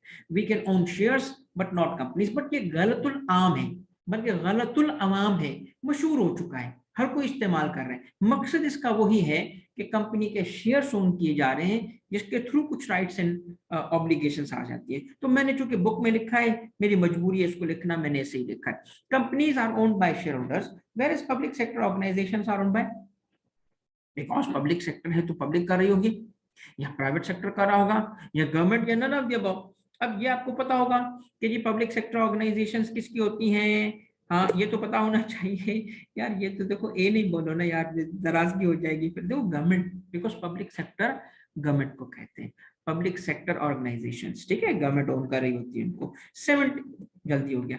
17, management of an organization is accountable to देश for goals and objectives of the organization. अब इसका चूंकि जवाब शो हो चुका है तो इसमें मैं बात नहीं करूंगा। मैनेजमेंट जो होगी, मैनेजमेंट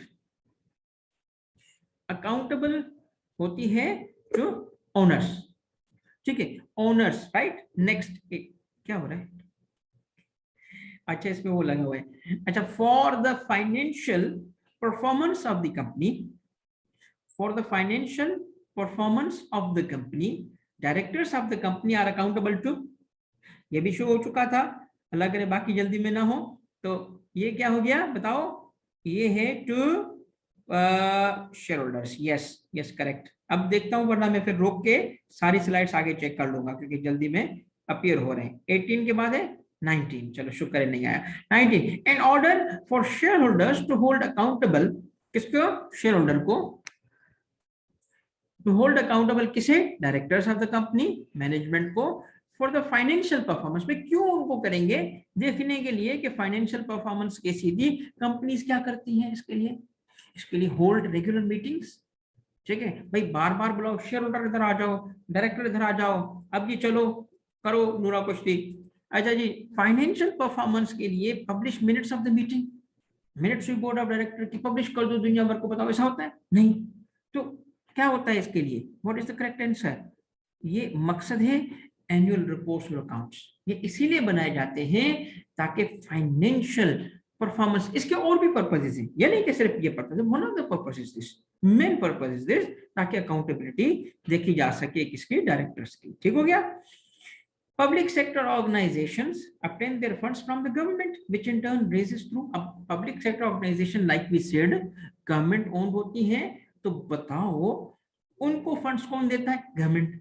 तो गवर्नमेंट वो पैसे कहां से लाती है, पब्लिक फंडिंग से, लोगों से मांगते हैं, गवर्नमेंट सब्सिडी, सोचो, टैक्सेशन, ये नन ऑफ द तो the correct answer is taxation, वो टैक्स से पैसे रेस करते हैं। 21, a sole proprietor runs his business himself, yes, and not willing to employ any single individual for business में, is it absolutely correct।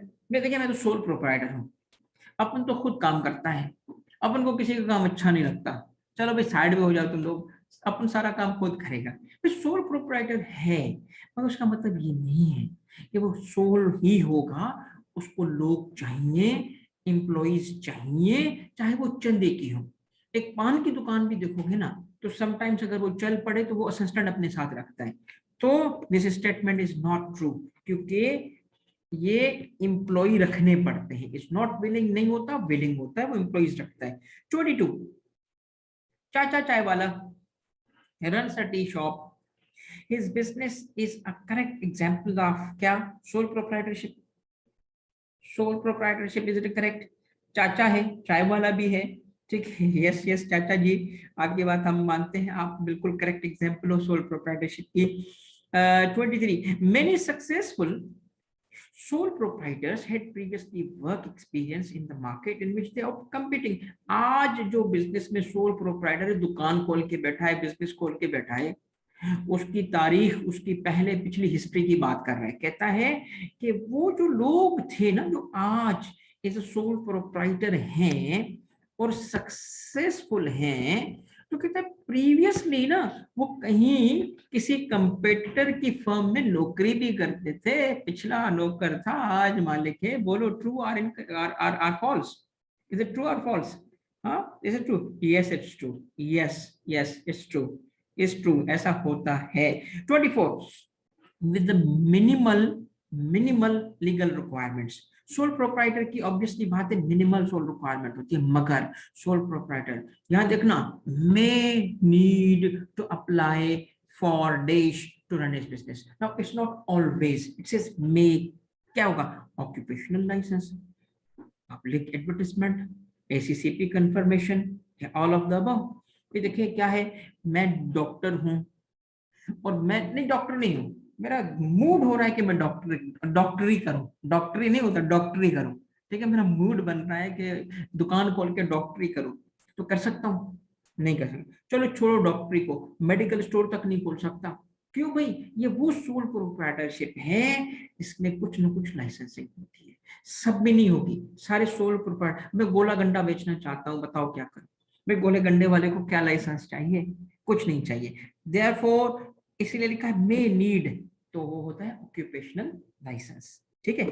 25, a sole proprietor does not have to discuss his plans with other individuals, hence he has advantage of secrecy. Correct, incorrect? Correct, incorrect? Correct, incorrect? देखो partnership में दो partner होंगे, company में board भी होगा, तो चीजें discuss तो होंगी ना, मगर सोल प्रोप्राइटर में खुद बंदा होगा, इसलिए सीक्रेसी है, यस सीक्रेसी है। 26, X and Y are brothers, X and Y are brothers, Y manages X brother business, अपने भाई का बिजनेस मैनेज कर रहा है, and is not entitled to any share of the business profit. दोनों भाई हैं, बिजनेस चला रहे हैं, this is example of what kind of organisation? दो भाई एक बिजनेस, बताओ कितने आदमी थे? सरदार दो, कौन से? एक भाई एक्स, एक भाई वे, तो बताओ गोलियां कितनी थी? एक, बिजनेस तो एक ही था। करेक्ट आंसर इज, बोलो भाई, बोलो बोलो बोलो बोलो, ये क्या है? ये क्या है? ये क्या है? ये सोल प्रोप्राइटरशिप है यार। फोर से देखो क्या है, एक्स बिजनेस मैनेज कर रहा है किसका? भाई एक वाई बिजनेस मैनेज कर रहा है किसका? एक्स का बिजनेस मैनेज हो रहा है, और वाई को जब प्रॉफिट में शेयर भी नहीं मिलेगा, इसका मतलब क्या है? Y is working is employee, partnership नहीं है। समझ आया? सोल प्रोप्राइटरशिप की एग्जांपल है। 27, why is there greater flexibility in pro, why is there greater flexibility in sole proprietorship? बोलो भाई flexibility इसमें क्यों है? Because sole proprietor is free to make decisions himself, किसी से नहीं पूछना, बीवी से भी नहीं, बॉस है ही नहीं, ठीक है, खुद फैसले करना है। Because sole proprietor easily transfers business, मेरी दुकान है जिसे चाहे बेच दूं। Because the degree of expansion of business is high, none of the above। बताओ भाई, भाई free to make decisions, decision making बहुत, कोई अपनी मर्जी है, डिस्कशन थोड़ी होगा, डिफरेंसेस थोड़ी होंगे। भाई आपकी मर्जी है, 10 रुपए का बेचना है 10 रुपए का बेचो, भाई 9 रुपए का बेचना 9 रुपए का बेचो, किससे खरीदना? अकेला ही बंदा। That is the main source of flexibility. 28, it is confirmed that SECP laws and regulations only apply to corporations, correct? That issue stock, यानी शेयर्स, स्टॉक का मतलब कहते हैं शेयर्स, स्टॉक का तो पता है ना आपको, जल्दी जल्दी बताओ ताकि मैं उसमें बताऊं, जल्दी जल्दी बताओ। स्टॉक स्टॉक स्टॉक का पता है? स्टॉक का पता है या नहीं पता? शेयर्स और स्टॉक का फर्क पता है? शेयर्स एंड स्टॉक का फर्क पता है? बोलो भाई, शेयर एंड स्टॉक का फर्क पता है? नहीं, एक को भी नहीं पता, बता रहा हूं। देखिए बेटा, एक कंपनी ने शेयर इशू किया, ठीक है, शेयर इशू करते हैं ना, तो एक शेयर है 10 रुपए का, ठीक है जी, 10 रुपए का एक शेयर है। अब जब कंपनी शेयर इशू करती है, तो एक एक शेयर इशू नहीं करती कि मेरे मेरे मेरे दिल ने किया यार कि पाकिस्तान की सारी कंपनी के शेयर्स खरीदूं। क्यों? मेरा दिल है, मेरा बस ख्याल आया, पाकिस्तान की सारी कंपनी का एक एक शेयर ले लेता हूँ। एक एक शेयर मिलेगा मुझे? कंपनी एक एक शेयर थोड़ी बेचती है, कंपनी कम से कम मिनिमम नंबर ऑफ शेयर्स रखेगी कुछ, वो मिनिमम नंबर होगा ना, वो ग्रुप ऑफ शेयर्स होगा, एक एक शेयर नहीं होगा। जब एक एक शेयर नहीं होगा, तो शेयर्स किस में बिकते हैं? शेयर लॉट में या ग्रुप में बिकते हैं। उस ग्रुप को क्या बोलते हैं मेरा बेटा? उसको बोलते हैं स्टॉक बोलते हैं। यानी कम से कम भी 500 लेने पड़ेंगे, कम से कम भी 5000 लेने पड़ेंगे, तो एक शेयर नहीं मिलेगा। कम से कम कितने मिलेंगे? 500। कम से कम कितने मिलेंगे? 5000। इस 500 या 5000 को कहते हैं स्टॉक। और हम पाकिस्तान में पाकिस्तान शेयर एक्सचेंज नहीं बोलते, पाकिस्तान स्टॉक एक्सचेंज बोलते हैं, क्योंकि शेयर्स जब बिकते हैं तो स्टॉक में बिकते हैं। 5000 की एक लॉट बिकेगी, 500 की एक लॉट बिकेगी। ये नहीं होगा कि एक एक शेयर बेचू, मैंने एक एक शेयर इसको बेचा, एक शेयर इसको बेचा, ऐसे नहीं होगा। करेक्ट? ये बात समझ आ गई आपको? स्टॉक की बात समझ आ गई? ठीक है। मिनिमम कंपनी फिक्स करेगी ना। तो स्टॉक क्या हुआ, शेयर्स को ही कहते हैं मगर उसके ग्रुप को कहते हैं। But in case of sole proprietor the laws according to which the nature of business also apply. बताओ क्या है, but in case of sole proprietor laws according to their nature of business also apply. इसका मतलब है कि क्या sole proprietor पे भी कुछ लॉस अप्लाई करते हैं? यस और नो, यस और नो। भाई देखो, वो बनाने के लिए तो आपको आजादी है, मगर चलाने के लिए आपको कोई कानून कोई अप्लाई नहीं करेगा। ऐसा कैसे हो सकता है? Statement is true. ये नहीं कहते कि देखो क्या लिखा है, in case of sole proprietor the laws according to the nature, हर किसी पे नहीं अप्लाई करेगा, मगर कॉर्पोरेशन या कंपनीज पे ये लॉज हमेशा अप्लाई करेंगे। मैं कंपनी बनाना चाहता हूं, कंपनीज एक्ट के मुताबिक ही बनाऊंगा। ठीक हो गया बच्चा? 29 which of the following is the advantage of sole proprietorship? बताओ भाई, sole proprietorship, low secrecy, limited share and profit, no government regulations, low secrecy. Are you sure? Low secrecy होती है? हाई सीक्रेसी होगी, क्योंकि मैं जब तक अपने दो होठों से चीज नहीं निकालूंगा तो लोगों को पता कैसे चलेगा? तो सीक्रेसी तो हो। लिमिटेड शेयर इन, शेयर और प्रॉफिट कहां से आ गया भैया? नो गवर्नमेंट रेगुलेशन, ऐसा कैसे हो सकता है नो गवर्नमेंट? तो कंपैरेटिवली देखा जाए, लो गवर्नमेंट रेगुलेशंस की बात नहीं है, कंपैरेटिव, कंपैरेटिव देखो, कंपैरेटिव जो आपने पढ़ा है बुक के हिसाब से इट इज लो टैक्सेशन। क्यों? क्योंकि देखो लो गवर्नमेंट रेगुलेशंस नहीं है, रेगुलेशंस उसकी हैं depending upon the nature of business है। यानी सी भी मैं अपने हिसाब से उसको गलत नहीं मानता, सी भी अपने हिसाब पे है, गवर्नमेंट रेगुलेशंस उसमें है। मगर एक मिसाल सुनो बेटा, अच्छा सुनना मेरी बात तवज्जो से, ये मैं क्यों डी को सही बोल रहा हूँ, मैं आपको एक मिसाल दूंगा, आपको समझ आ जाएगी। मैं फार्मा का बिजनेस करना चाहता हूँ। फार्मा क्या बनाता है? मेडिसिन, ठीक है, ड्रग्स। तो फार्मा के सेक्टर या फार्मास्यूटिकल के सेक्टर में बिजनेस करना चाहता हूँ। बताएं ये रेगुलेटेड है कि नहीं है? बोलो, ये रेगुलेटेड है कि नहीं है? हर बंदा हर मेडिसिन बना सकता है या गवर्नमेंट से रेगुलेशंस होंगी? तो गवर्नमेंट रेगुलेशंस है कि नहीं है? है, गवर्नमेंट रेगुलेशन है। सुनना मेरी बात, फार्मा रेगुलेटेड है, ठीक है जी। भाई देखो, हर कोई अगर बनाएगा ना बेटा, तो हकीम जब बनाना शुरू कर देंगे ना, तो हार्ट डिजीज में हार्ट अटैक दे देंगे वो, ठीक है, इसीलिए हर कोई नहीं बना सकता। अब सुनो, अगर मैं फार्मा की इंडस्ट्री में एज सोल प्रोप्राइटर काम करूं तो मेरे पे रेगुलेशन अप्लाई करेंगे कि नहीं? ड्रग्स एक्ट मुझ पे अप्लाई करेगा कि नहीं करेगा? ये सोल प्रोप्राइटर, मैंने फैक्ट्री खोली है, मुझ पे अप्लाई करेगा? करेगा। अच्छा, अगर मैं वही पार्टनरशिप में काम करूं, किसमें काम करूं? पार्टनरशिप में काम, तो मेरे पे क्या कम रेगुलेशन अप्लाई करेगी कि ज्यादा रेगुलेशन अप्लाई करेगी? बोलो बोलो बोलो बोलो, सेम या कम या ज्यादा? बताओ क्या होगा? सेम रेगुलेशन तो वही होंगी ना। अच्छा जी, मैं अगर इस कंपनी जाऊं तो क्या मेरी रेगुलेशन होंगी? इसका मतलब क्या है कि इंडस्ट्री में रेगुलेशन अप्लाई करती है मेडिसिन पे, चाहे वो सोल प्रोप्राइटर बनाए, चाहे वो पार्टनरशिप बनाए, चाहे वो कंपनी बनाए, रेगुलेशन का लेवल सेम होगा। तो गवर्नमेंट रेगुलेशंस इस वजह से यहाँ हमेशा ठीक नहीं है, वो तो सब पे सेम होगा। वो तो रेगुलेट किसको कर रहा है? बिजनेस को कर रहा है, बिजनेस एक्टिविटी। चलो एक बात और सुनो, पेट्रोल पंप, पेट्रोल पंप का पता है ना, पेट्रोल पंप की प्राइसेस रेगुलेटेड होती है कि नहीं होती? पेट्रोल पंप की प्राइसेस रेगुलेटेड होती है कि नहीं होती? ओगरा उसकी प्राइस फिक्स करता है कि नहीं फिक्स करता? चलो भाई, मैं आ गया पेट्रोल पंप पे, ये है पेट्रोल पंप का बिजनेस। ये पेट्रोल पंप का बिजनेस में सोल प्रोप्राइटर बन के, क्योंकि मेरे पास जमीन थी, दुबई के पैसे बड़े थे, मैंने लगा दिया पेट्रोल पंप। बताएं मुझ पे ओगरा की रेगुलेशन अप्लाई करेंगे कि नहीं करेंगे? करेंगे। अच्छा, पैसे कम थे, एक दोस्त से पार्टनरशिप कर ली, तो बताएं क्या रेगुलेशन अप्लाई करेंगी कि नहीं करेंगी? अच्छा जी, हमने कंपनी खोल ली, बताओ रेगुलेशन, तो क्या कंपैरेटिवली रेगुलेशन कम ज्यादा हो रही है? ये सेम है, सेम है। अब समझ आया? यहाँ क्या लिखता हूँ, विच of the following is the advantage of, तो ज्यादा बेहतर ये।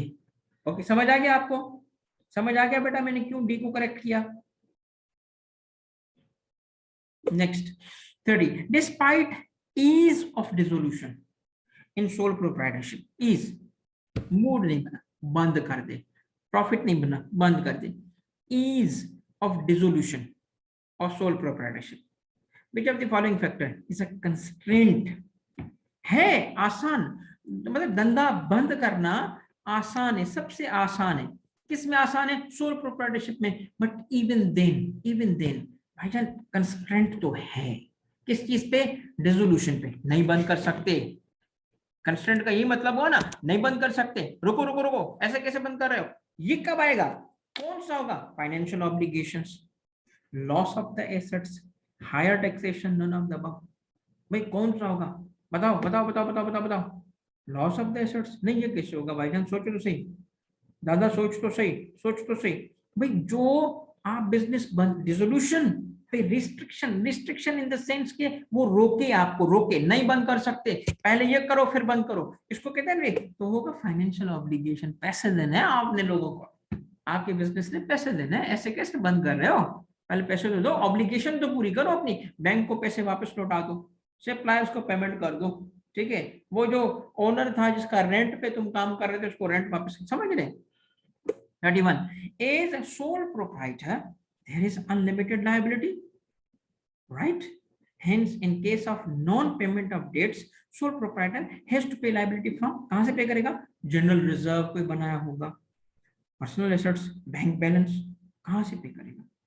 कहाँ से पे करेगा? बताओ भाई, कहाँ से पे करेगा? बैंक बैलेंस होगा तो पे करेगा ना। जनरल रिजर्व, कौन सा रिजर्व? भाई जब बिजनेस ही बंद कर रहा है और पेमेंट भी नहीं कर पा रहा, तो correct answer is personal assets. इसका मतलब क्या है? सोल प्रोप्राइटर का सबसे बुरा फीचर है, सबसे बुरा फीचर है बेटा। मैंने बड़े बड़े बिजनेसमैन देखे हैं और आपको भी एडवाइस करता हूँ, सोल प्रोप्राइटरशिप में जब वो काम करते हैं तो सुन लो, जहां पे अनलिमिटेड लायबिलिटी हो, तो घर भी अपने नाम पे नहीं रखते भाईजान, गाड़ी भी अपने नाम पे नहीं रखते। बोलो क्यों? सर जी अगर लॉस हो गया ना, तो घर से निकाल के, गाड़ी से निकाल के ना झोपड़ी में बिठा के W11 पे आते रहेंगे। W11 कराची वालों को पता है, बस का नंबर है, ठीक है? तो इस वजह से ये सबसे बुरा रिस्क, बुरा बुरा फैक्टर होता है इसका। शॉर्टकट, ठीक है? चलो भाई 32 ये है, under which law sole proprietor has to pay off his debts by using personal assets in case of non payment of debts, in case of non। कौन सा कानून होगा? बताओ कौन सा होगा? Company act, banking loss, bank law बोलेगा ना पैसे दो, या bankruptcy loss. Correct answer is bankruptcy loss. Bankrupt हो गया ना, तभी तो पैसे नहीं पे कर पा रहा ना, तो उसको बैंक्रप्सी लॉ के मुताबिक अंडर पेमेंट करनी पड़ेगी। 33 sole proprietor freely runs his business and manages the business himself, but due to dash he may not be able to manage the business properly and has to hire employees। किस वजह से? Limited skills, lack of planning, load of work, business expansion. Correct तो इनमें से कोई भी हो सकता है, बट कौन सा आपको लगता है? कौन सा? Yes yes yes yes yes, limited skill. हर काम थोड़ी आता है, इसलिए टीम बनाते हैं, ठीक है? हर काम आपको नहीं आएगा।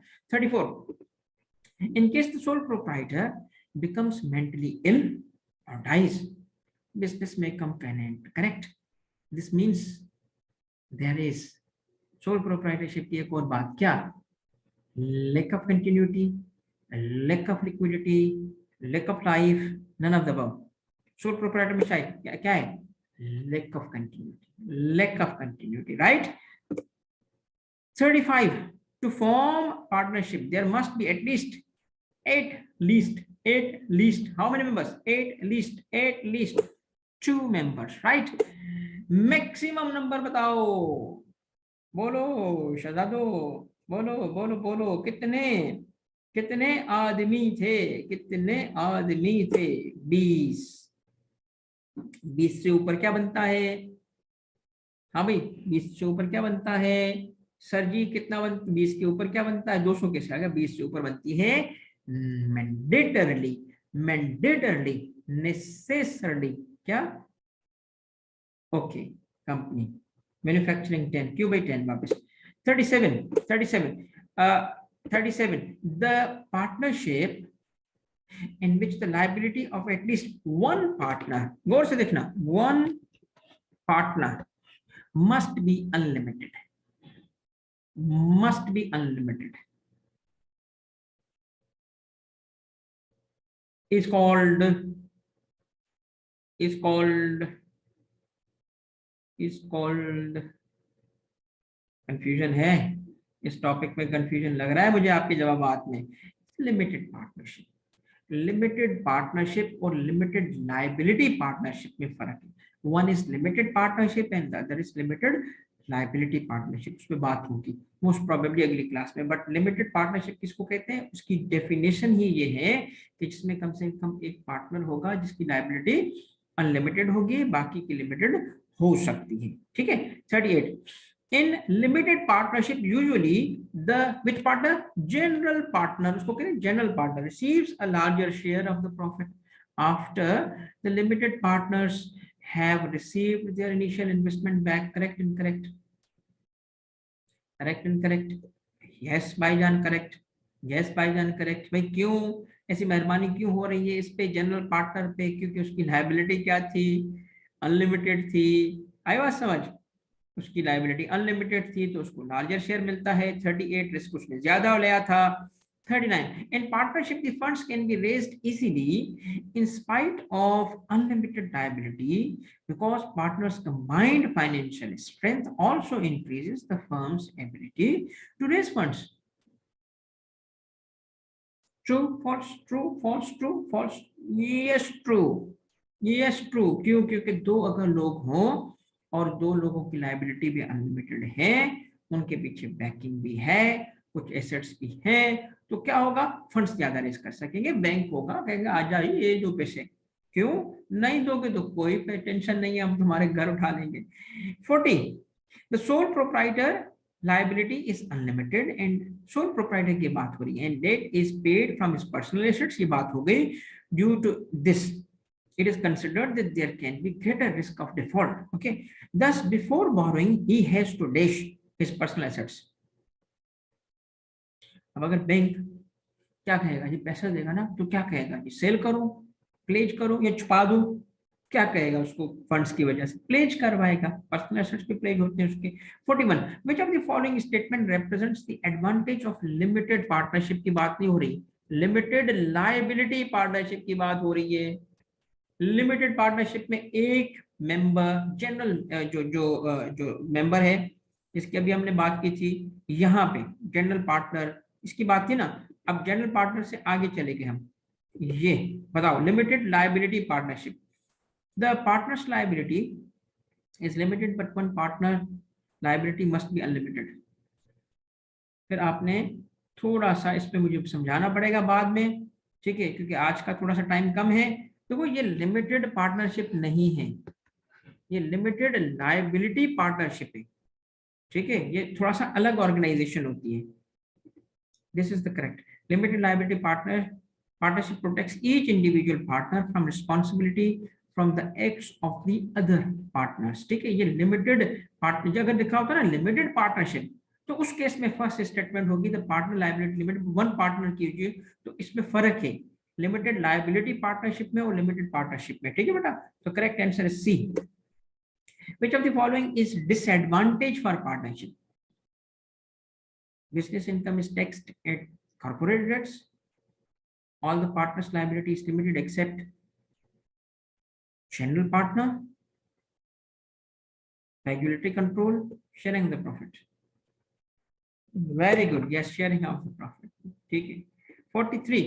In partnership, dissolution is not easy because if a partner who owns more than this percentage of the shares of the entity withdraws, dies or becomes disabled, the partnership must reorganize or end. बताओ क्या percentage होगी भाई, 75, क्या लिखा है, more than हो तो 25, तो बोलो तो 50, तो बोलो तो क्या होगा भाईजान, देखो 50, 50%, 50 50 50, राइट, क्योंकि मोर देन लिखा है, मोर देन, ऑन्स मोर देन, तो 50 से ही वो बात शुरू हो जाएगी ना। 75 पे अप्लाई तो होगा बट क्या होगा, 50 से ही काम शुरू हो जाएगा। ये 75 के ऊपर भी होगा, ये बात अप्लाई करेगी, बट 60 पे भी तो होगी ना। तो इसका मतलब 50 को जब हम टिक करते हैं तो ए वाला 75 वैसे ही कवर हो जाता है उसमें।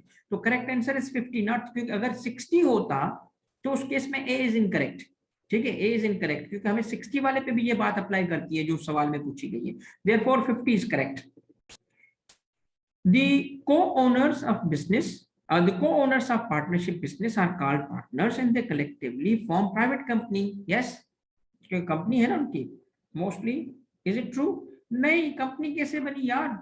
ठीक है, it's a false state. It's not company, it's partnership. 45. Who set the corporate major goals? Stockholders यानी शेयर होल्डर्स, एम्प्लॉइज, लेंडर्स या board? Board. Corporate board here. B is correct. Corporation is a large scale business, but when it goes bankrupt, the liability is limited to the assets of the company. Correct के incorrect? या share holders की liability भी होती है, उनके भी घरों में जाके उनसे चीजें छीनी जाती हैं? नो नहीं, इसलिए it's true statement. Liability is limited to the extent of the company's assets. A, B, and C form a firm and all are referred to as partners. Firm बना है, partners. This is the example of what kind of business? एक firm बना है, इनको partner बोला जा रहा है, तो बिजनेस का फॉर्म क्या? वो कॉर्पोरेशन, जनरल पार्टनरशिप, पार्टनरशिप, और none of the above. Simple partnership, right? 47 is partnership. 48. Basic aim of Companies Act is to Companies Act का जो लॉ है उसका एम क्या है? To dash the interest of safeguard. क्या करेंगे? Limit, restrict, control या safeguard. Safeguard is the correct answer. 49. It is necessary for private company to publish their accounts for showing the progress of their company and attracting general public. सोच समझ के जवाब देना. Yes, ऐसा ही तो होता है ना. हाँ भाई, सही है. शाबाश शाबाश. ओके ओके, शाबाश. जो जो ए टिक कर रहा है ना, ए बोल रहा है, शाबाश. और ज्यादा ए बोलो, और ज्यादा ए बोलो, क्योंकि तुम्हारा जवाब गलत है. It's false. अब पूछो क्यों? बोलो भाईजान क्यों? दादा पूछ क्यों क्यों क्यों क्यों? सर जी बताओ भी. यार ये प्राइवेट कंपनी लिखा है यार, प्राइवेट कंपनी लिखा है, कुछ शर्म होती है, कुछ हया होती है यार. गौर से तो पढ़ो. मतलब तुमने कंपनी देखा और शुरू हो गए यार प्राइवेट कंपनी ऐसा करती है पब्लिक से कैसे? मतलब वो क्या लिखा है? Progress company attract general public. है जनरल पब्लिक प्राइवेट कंपनी करती है यार? बोलो यार. ठीक है, पब्लिक कंपनी करेगी ना, प्राइवेट थोड़ी करेगी. सही है, सही है, सही है. तो तवज्जो से पढ़ना पेपर में, जाओ ना समझ के. यहाँ माइंड गेम्स भी मतलब वो एग्जामिनर कुछ भी कर सकता है ना. तो आखिरी सवाल है आज का. This is also the objective of the companies act to promote. Companies act का ये भी ऑब्जेक्टिव है क्या? To promote government laws, good corporate governance, interest of the government, corporate objectives. गौर से देखो, गौर से देखो. तुमने बुक नहीं पढ़ी. कॉर्पोरेट ऑब्जेक्टिव्स, कॉर्पोरेट ऑब्जेक्टिव्स, गौर से सोचो उसका क्या ताल्लुक है? Good governance, good corporate governance. Although B is not absolutely wrong, but अगर आप गौर से देखो तो कॉर्पोरेट गवर्नेंस देखो उसका काम क्या है? उसका काम है प्रोटेक्ट करना, सेफ गार्ड करना इन्वेस्टर्स को. तो करेक्ट आंसर इज बी. आज का सेशन बेटा यहाँ आके हम एंड करते हैं. हमने 50 प्लस आई थिंक 23, यस 23, तो 73 एमसीक्यू आज के सेशन में किए. ठीक है, 73 एमसीक्यू अलहमदा हमने किए. चैप्टर 2 भी अच्छा खासा हमने कवर कर लिया है. और आपने हमारा माइंड तो आज का जो सेशन है चैप्टर 2 भी अच्छा खासा हमने कर लिया. इंशाल्लाह कल हम चैप्टर 2 को कंप्लीट करके और चैप्टर 3 में जाएंगे. अब आपको प्रैक्टिस के लिए ये मैं ग्रुप पे शेयर भी कर दूंगा. ठीक है, और कोई क्वेश्चंस हैं तो पूछ लो. और इंशाल्लाह कल के सेशन में वीवीआईपी. बहुत बहुत शुक्रिया बेटा. आपको बस प्लेज करना, एमटी के प्लेज करना. मैं मिसाल देता हूँ तुम्हें. मेरा बेटा बैंक से लोन चाहिए, तुम्हारे पास एक मोटरसाइकिल है बस और कुछ नहीं है. अब लोन तुम्हें चाहिए बेटा, सपोज करो 50,000. अब 50,000 लोन आपको बैंक कैसे उठा के देगा? क्योंकि तुम एमटी के हो, मौलाना टी से और जे से. ठीक है, तो कुछ तो सिक्योरिटी में रखेंगे ना वो आपसे. वो आपका ये जो मोटरसाइकिल है ना वो रखेंगे. इसको कहते हैं प्लेज करना. ठीक है, कि अगर मैं लोन नहीं लौटा सका तो मेरी मोटरसाइकिल छीन लेना. आई समझ बेटा? मैंने खाना ने भी नहीं खाया। घर जाके खाऊंगा। ठीक है। क्वेश्चन 34 इकरा। अच्छा जी 34, 34, 30, ये है 34 बटा, इस पे पूछो इकरा अल्ताफ। ये क्या है? दाना दाना दाना डब्बा। बेटा देखा, आप बहुत अच्छे बेटा, आप भी बहुत अच्छे, और आपको खुश रखे, बस दुआ में याद रखिएगा। इकरा बताओ भाई, क्या है इस पे, क्या सवाल है आपका?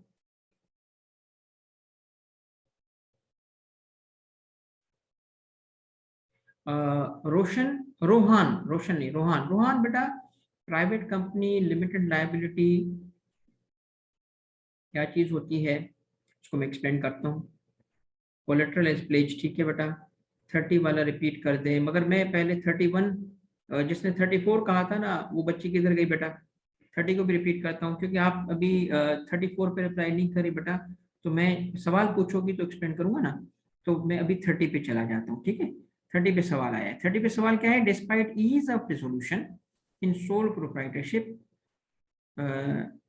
विच of the following factor is constraint on resolution of business. जब सोल प्रोप्राइटर बंद करें, जब सोल प्रोप्राइटर अपना बिजनेस बंद करते हैं, तो ईज ऑफ डिसोल्यूशन होती है, यानी वो अपनी मर्जी से आसानी से बंद कर सकते हैं। मगर इसके बावजूद उन पे थोड़ी सी रिस्ट्रिक्शंस हो सकती हैं, उसके बिजनेस बंद करने पे कंस्ट्रेंट का मतलब लिमिटेशन आ सकती है। तो कौन सी ऐसी चीज है जो लिमिटेशन होगी इसके डिसोल्यूशन पे, यानी वो बिजनेस बंद करने में रुकावट बन सकती है?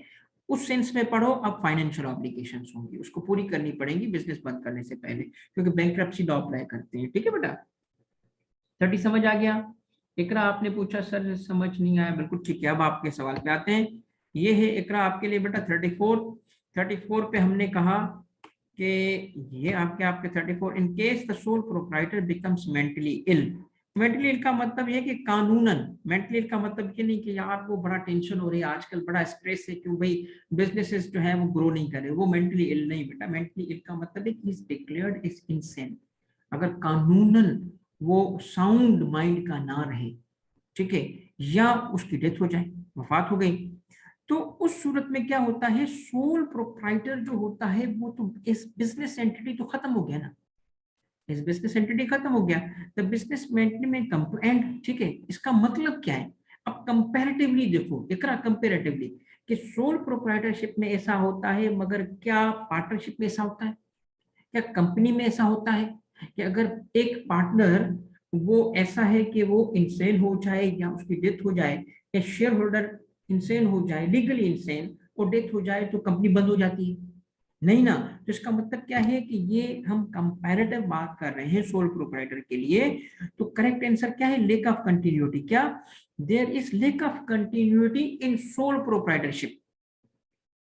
एक बंदे की डेथ हो जाएगी, वो प्रोप्राइटरशिप खत्म हो जाएगी। वो अलग बात है कि वो एसेट्स, वो, रोहन आता हूं आपके सवाल की तरफ बेटा, वो एसेट्स उसके बच्चों की तरफ चले जाएंगे, वो फिर बिजनेस शुरू करें, ठीक है। मगर किसी ने कंटिन्यूटी होती है ना, बाकी वहां वो नहीं है। समझ आ गया बेटा इकराम? रोहन आपका क्वेश्चन क्या था विथ रिस्पेक्ट टू 41? 41 वाला हो गया। ये है 41 वाला। 41 वाला बेटा मैं आता हूँ आपके सवाल की तरफ। पहले रोहन हमें,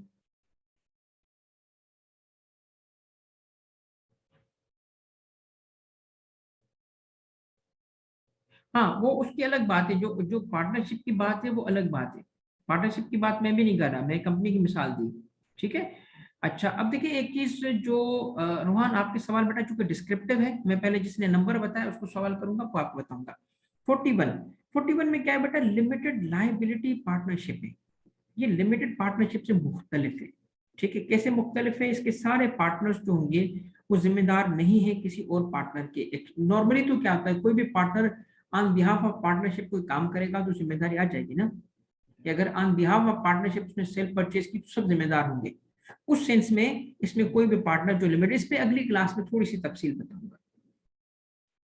अब है जो 50 जिसने पूछा अभी लास्ट वाला, उसमें ये है कि कंपनीज एक्ट के अगर ऑब्जेक्टिव्स आप बुक में पढ़ेंगे, तो वन ऑफ द ऑब्जेक्टिव लिखा है गुड गवर्नेंस।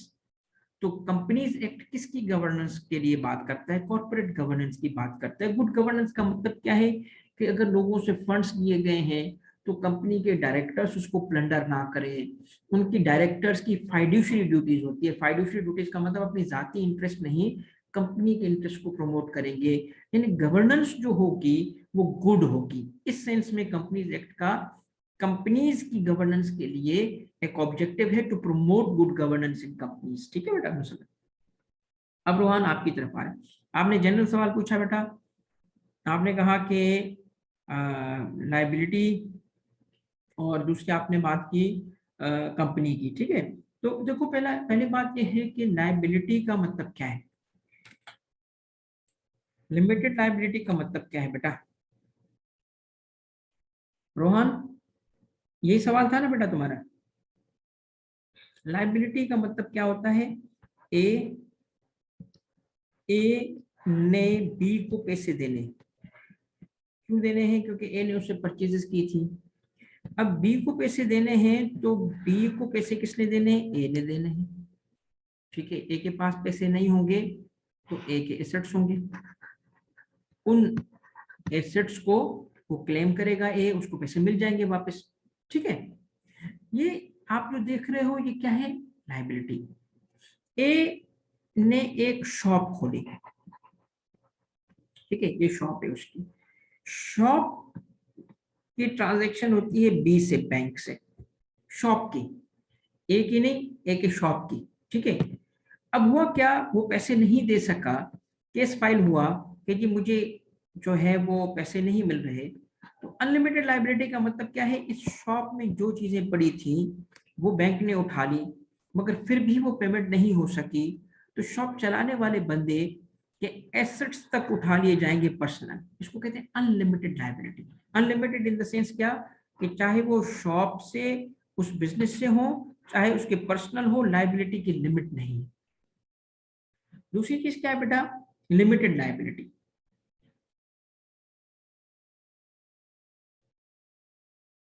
प्राइवेट और लिमिटेड का मतलब, प्राइवेट और पब्लिक कंपनी की बात करें, प्राइवेट और पब्लिक।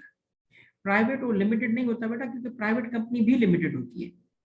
रोहन, प्राइवेट कंपनी भी लिमिटेड होती है। ए बी सी यू लिखते हैं प्राइवेट, फिर आखिर में क्या लिखते हैं बेटा? लिमिटेड लिखते हैं। तो एक प्राइवेट कंपनी भी लिमिटेड होती है। ठीक है, थोड़ा सा। और दूसरी चीज क्या है कि ए बी सी लिमिटेड। ठीक है,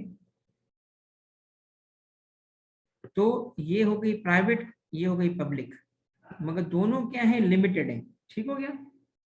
इस पे थोड़ी सी कल बात होगी बेटा। अगर आपका इन दोनों कंपनीज का डिफरेंस समझना है, इसका स्ट्रक्चर, नंबर ऑफ जो शेयर होल्डर्स, इनका मेन डिफरेंस क्या है? मेन डिफरेंस ये है, ये अपने फंड्स रेज करने के लिए पब्लिक से फंड्स रेज कर सकते हैं। यानी इनिशियल पब्लिक ऑफरिंग, दुनिया भर में एक ना, वो मस्जिद के लाउड स्पीकर पे जाके बोल सकते हैं कि हजरात ऐलान सुनिएगा, हम शेयर बेच रहे हैं, जिसको चाहिए आ जाएं। तो ये इस तरीके से शेयर्स रेज के लिए पैसे रेज कर सकते हैं, इनिशियल पब्लिक ऑफरिंग देके।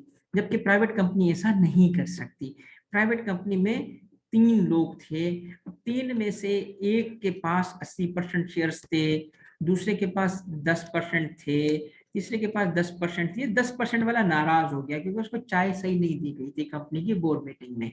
तो उसने कहा जी मैं तो शेयर्स बेच रहा हूँ। इसने कहा मैं ऐसा बंदा लाऊंगा तुम लोगों के लिए जो तुम्हें सीधा करेगा, वो तुम उसको अच्छी चाय पिलाओगे। तुमने मुझे तो इज्जत नहीं दी ना, मुझे तुमने अच्छी चाय नहीं पिलाई। अब देखो मैं क्या करता हूँ। ये गया और किसी ना भाई को शेयर्स बेचना चाहता है। ठीक है, जो पहले आएगा बोर्ड मीटिंग से पहले फायर मारेगा और फिर वो मीटिंग में बैठेगा।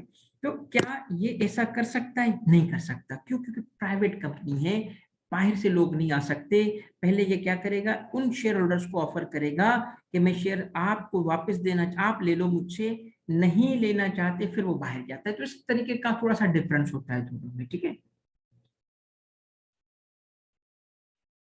नॉट फॉर प्रॉफिट के लिए जो बात है ना, देखो बेटा, नॉट फॉर प्रॉफिट ये देखना, ये जो आप बात कर रहे हो नॉट फॉर प्रॉफिट कंपनी की बात कर रहे हो, नॉट फॉर प्रॉफिट कंपनी की बात कर रही है Sneha, Sneha Sneha Sneha, not for profit की बात कर रही हो। ओके, तो देखो अगर वो कंपनी नॉट फॉर प्रॉफिट हो तो उसको बनाते वक्त स्ट्रक्चर कौन सा हो सकता है? उसको बनाते वक्त प्राइवेट कंपनी का भी स्ट्रक्चर हो सकता है स्नेहा, पब्लिक का भी हो सकता है, क्योंकि इसमें ना स्ट्रक्चर का फर्क नहीं है, इसमें ऑब्जेक्टिव का फर्क है। उसमें 3 लोग हों, उससे ज्यादा लोग हों, ठीक है ना। तो ये थोड़ा सा हम कंपनी लॉ में चले जाएंगे ज्यादा, जो आज मैं नहीं जाना चाहता, मैं कल की क्लास में इसकी थोड़ी सी वजाहत करूंगा। एक कंपनी के एग्जीक्यूटिव डायरेक्टर दूसरी कंपनी के नॉन एग्जीक्यूटिव क्यों नहीं हो सकते? एक कंपनी में वो जॉब करता है, वो एज इंडिपेंडेंट डायरेक्टर कहीं और पे नॉन एग्जीक्यूटिव, ठीक है। ये थोड़ी सी तफसील कल आएगी बेटा, कंपनीज एक्ट में ना जाए। तो आज का सेशन कंप्लीट हुआ, बताइएगा मजा आया आपको? चैप्टर 2 में भी चीजें कुछ क्लियर हुई? इंशाल्लाह ताला फर्दर हम कल की क्लास में इसको कंप्लीट करेंगे। और मुझे आपका जो इसमें कॉपरेशन चाहिए वो ये है कि चैप्टर पढ़ लिया करो, ठीक है, क्लास से पहले चैप्टर पढ़ लिया करें।